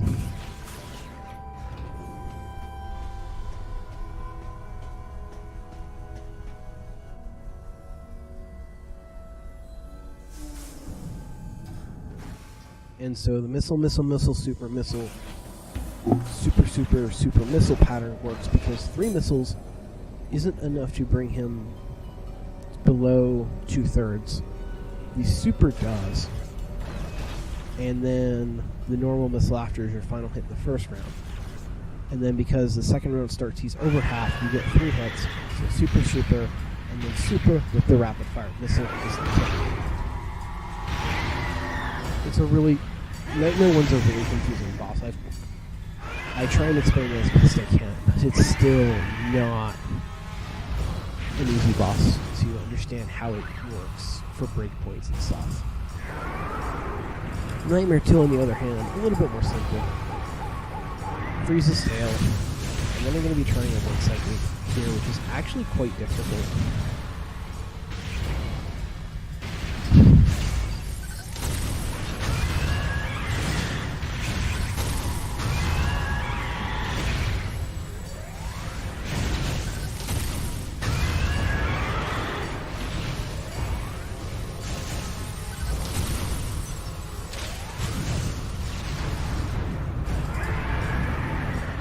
And because apparently that super missile just missed him, I don't understand what happened there. And that's actually been happening quite a bit recently. For reasons I don't know.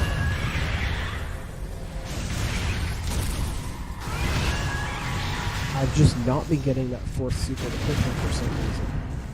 I'm not sure what... I have to look back at the videos to find out what's causing it to miss. But if the fourth super hits him, then I can actually get a fifth super off by sense moving off the giant energy balls he's throwing at me. And that super will hit before he starts his second round. On the other hand, because I missed, I didn't even bother going for the final super.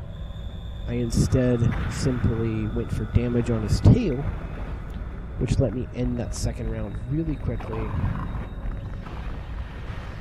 and advance on to the third, or advance on and just do the fight in 2 rounds. It's a decent bit slower than the 1-round fight, but if you just don't have the damage to do the fight in 1 round, you kind of can't do the fight in 1 round, so you have to do it too. 100% runs are kind of very glad to have that fight, because instead of having to mess around with all this supers and refills and sense moves and stuff like that, they just fire 5 supers at the face and be done with it. So that Nightmare 2 is kind of your reward for running 100%. It's just, instead of having to screw around with the fight, you're just 5 supers at the face, be done with this. Move on.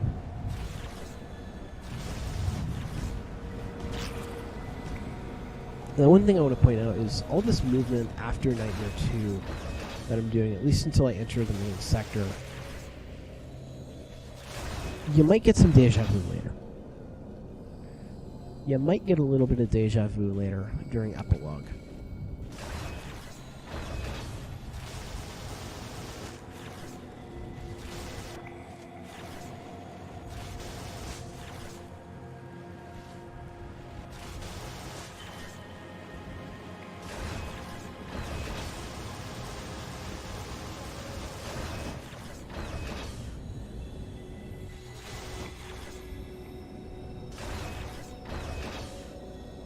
Also, if you want to see a really tight Shine Spark speed booster chart, here you go.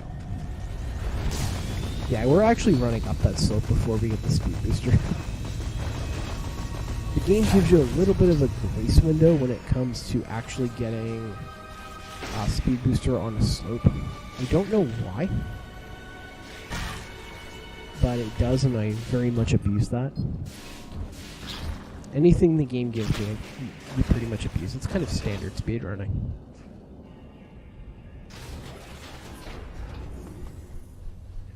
So, off to Bioweapon Research Facility. This elevator That place I was to before. The main sector. Go in there, start the end game.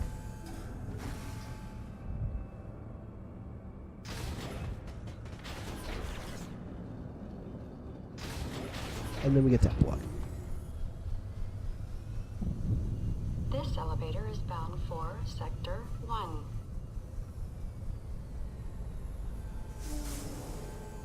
Believe it or not, we're only about 22 minutes off the end of the game. Off the end of the run. For as long as this has seemed.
These key hunters.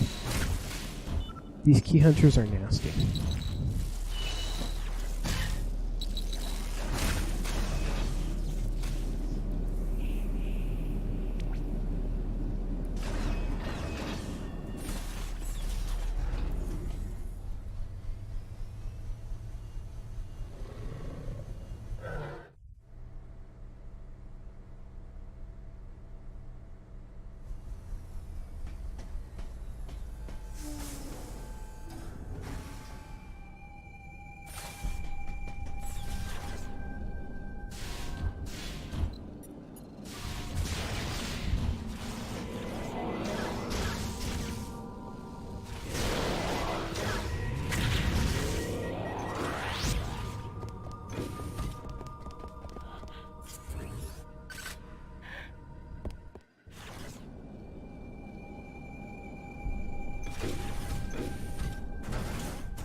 My apologies about the loud noise in the background. Some people do not respect stuff like that, and decide, hey, 8:30 is an excellent time to start cutting grass, or whatever's going on out there. I'm gonna imagine it's somebody cutting grass. Data recorded in the machine restoration sequence activated. Sequence complete. Process performed. Alright, here goes the, here goes.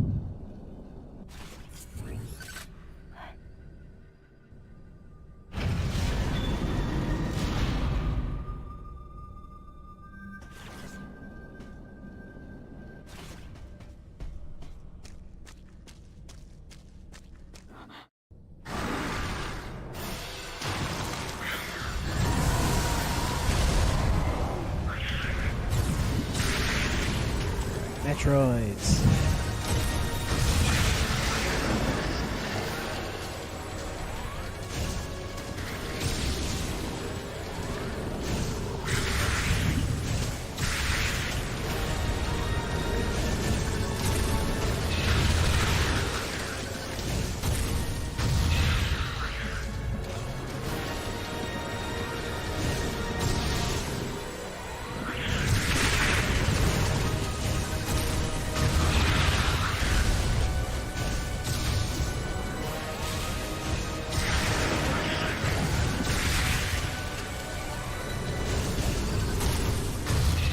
Oh wow, okay. That was decently fast. I didn't expect them both to die yet, but I will take it. Phase 2 here.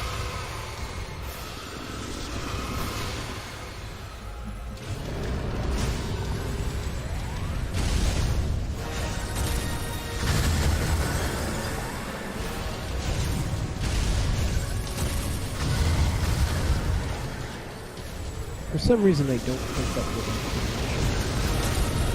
Yeah, it did.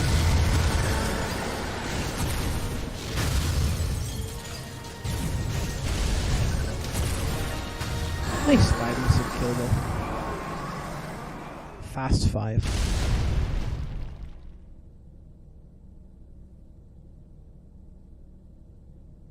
Should have been 4, but I missed one.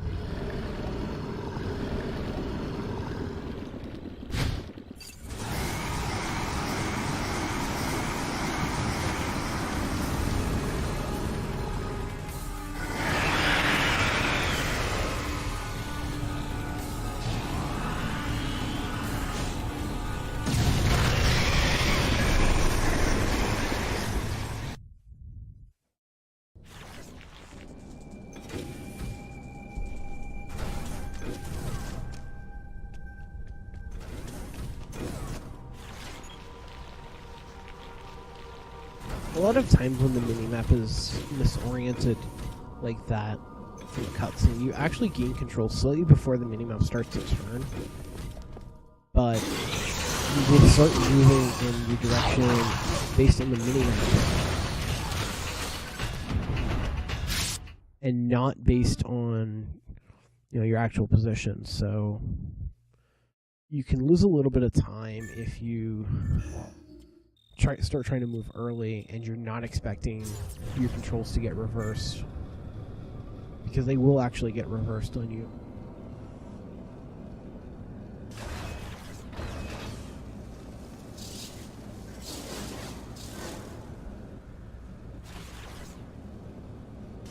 And this is Epilogue. So in 100%, Epilogue would be a massive cleanup, picking up, I believe it's 54 of the 100 expansions. During the main game, we only get expansions that are generally either in our way or would be slower to get later.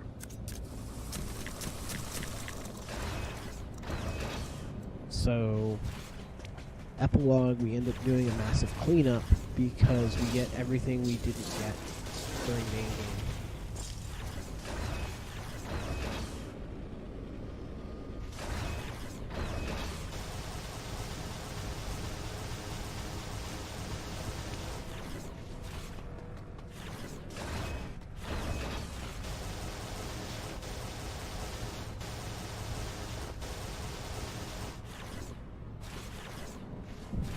Yeah, no need to take the elevator up there. You can actually simply climb the room with screw attack.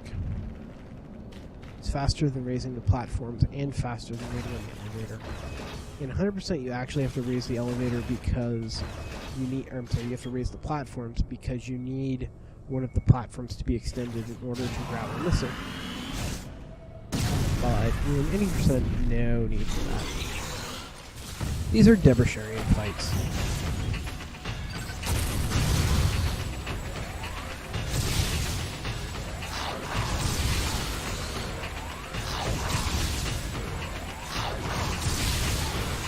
When they go like that, that's a sign you gotta kill. There's a few ways to kill Debs. The most prominent one is with a lethal strike. It is also possible to kill them through pure damage. However, this requires getting them to not heal, which is slow and tedious.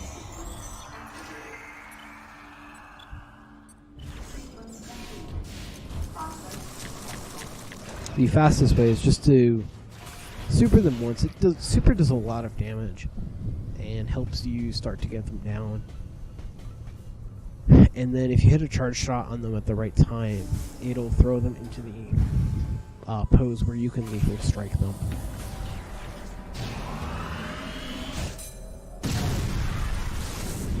Unlike the first Deb, every Deb afterwards, I can actually unmorph as soon as the power bomb is laid.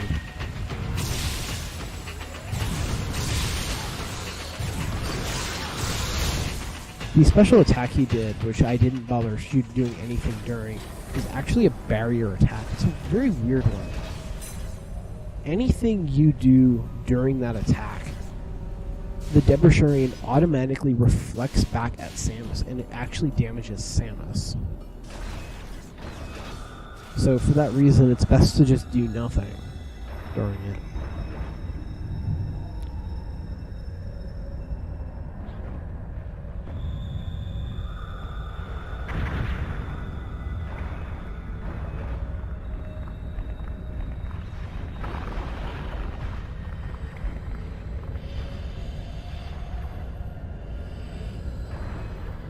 There's one more Deb to fight, and that's in main sector.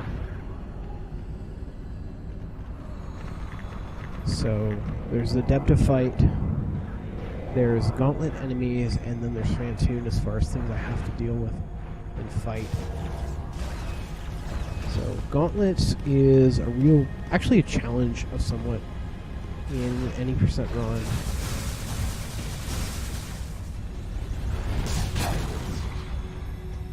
Just due to the fact that you only have 11 missiles, so there's quite a few times where you just have to refill missiles.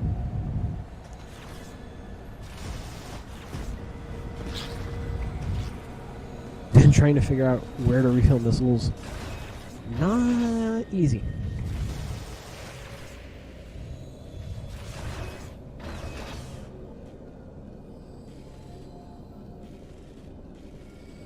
But we use a lot of tools at our disposal to dispatch things very quickly during Gauntlet.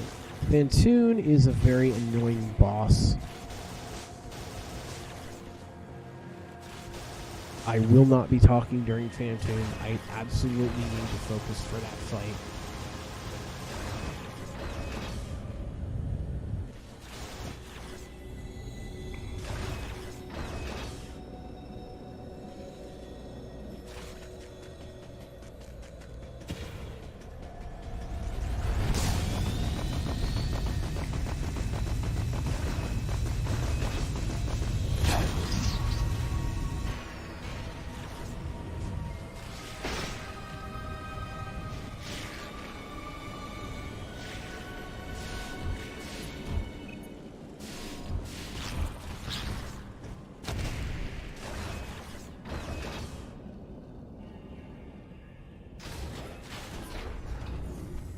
So back to main sector here, and final Deb fight coming up. This elevator is bound for the main sector.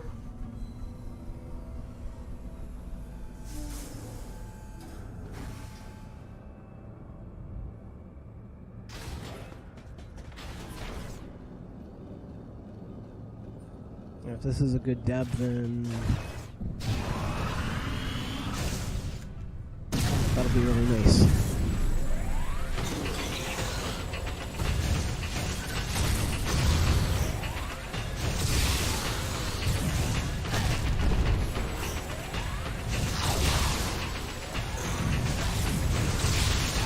That was decent. Could have been faster, but not too much. Took a little bit of damage, but health really shouldn't be mattering too much here. I shouldn't take any/many hits during Gauntlet.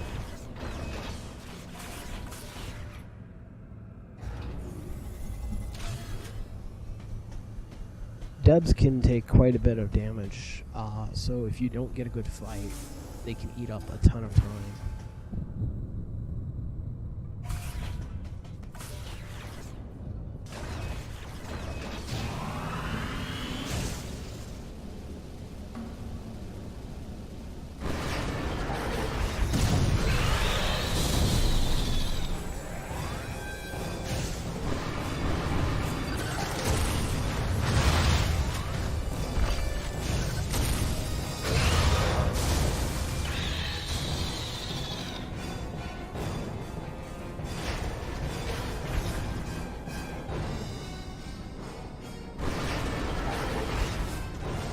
Remember these guys? Yeah, I do. They die really fast, too.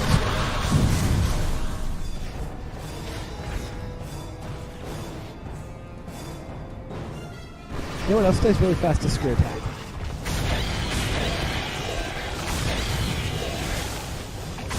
These things.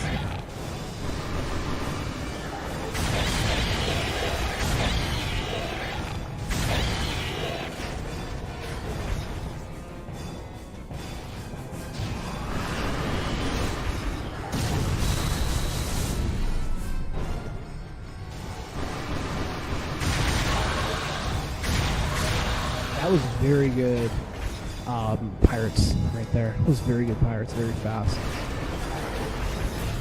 And then finally we get two of these things.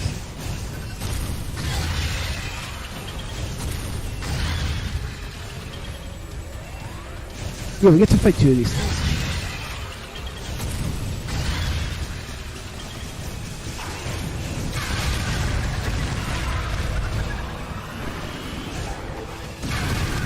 Fortunately, the second one dies really, really fast to a powerbomb. So that was Gauntlet. And I am going very quiet here because of Fan 2. Sequence complete. Process successful.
Oh boy, here we go.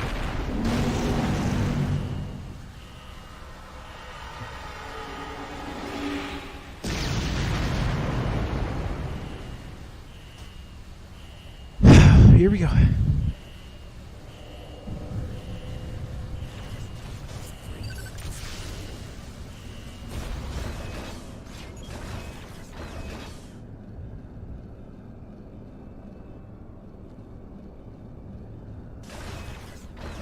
So basically the only way I don't PB from here is if the game crashes or I die during escape. Number 1 shouldn't happen, and number 2 really shouldn't happen.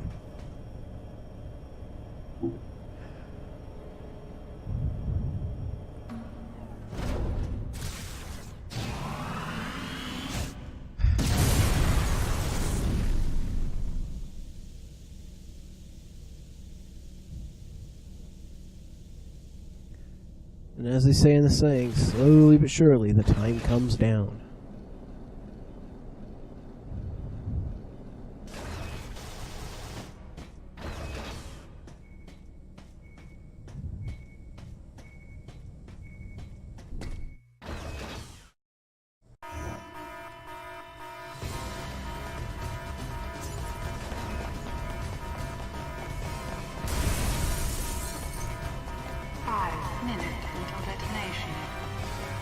Please evacuate the facility immediately.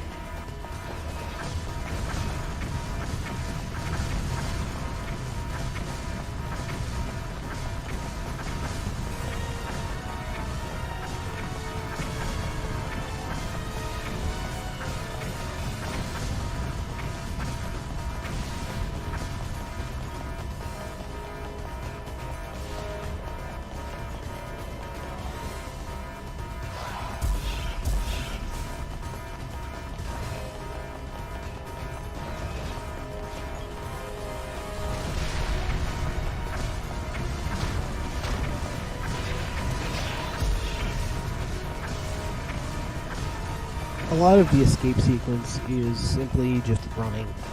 There's a couple of times where I do have to dodge things, but for the most part, the escape sequence is just running. Please evacuate the facility immediately.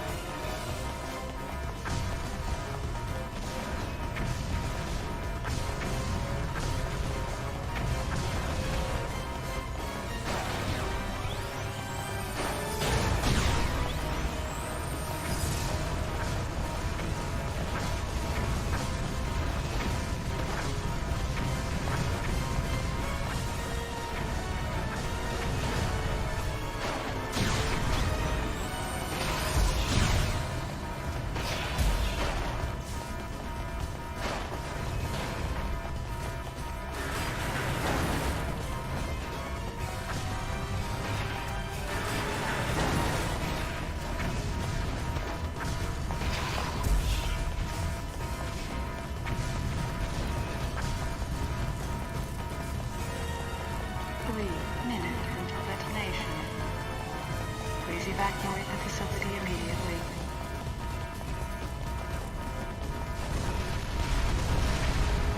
And timing is when the first frame, so this is gunships starts. First frame for the cutscene is the end of it.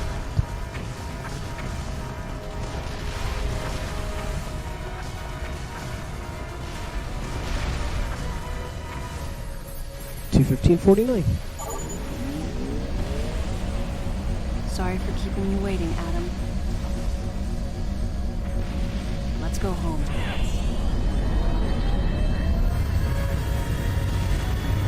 So honestly, I can say that it's a disappointing run. It's a very solid run as well. The 215 range is really... I think this is where I'm going to be stuck for a while.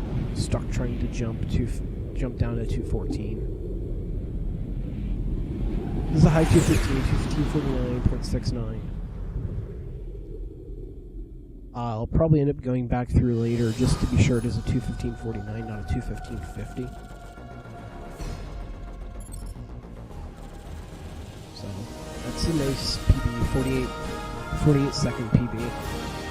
After Golden Fantoon Split yet again. I don't understand how I'm getting all those golds on Fantoon Split. I really don't. Let's check the in-game time. This actually might be just about what old PB was. I think old PB was a 2 or a 334-ish. 334.44. That is very, very close to old PB. So 215.49.69 RTA, 334.44 IGT. We don't use IGT due to, obviously, its inaccuracies. But that was Metroid Other M Any %. Thank you for watching.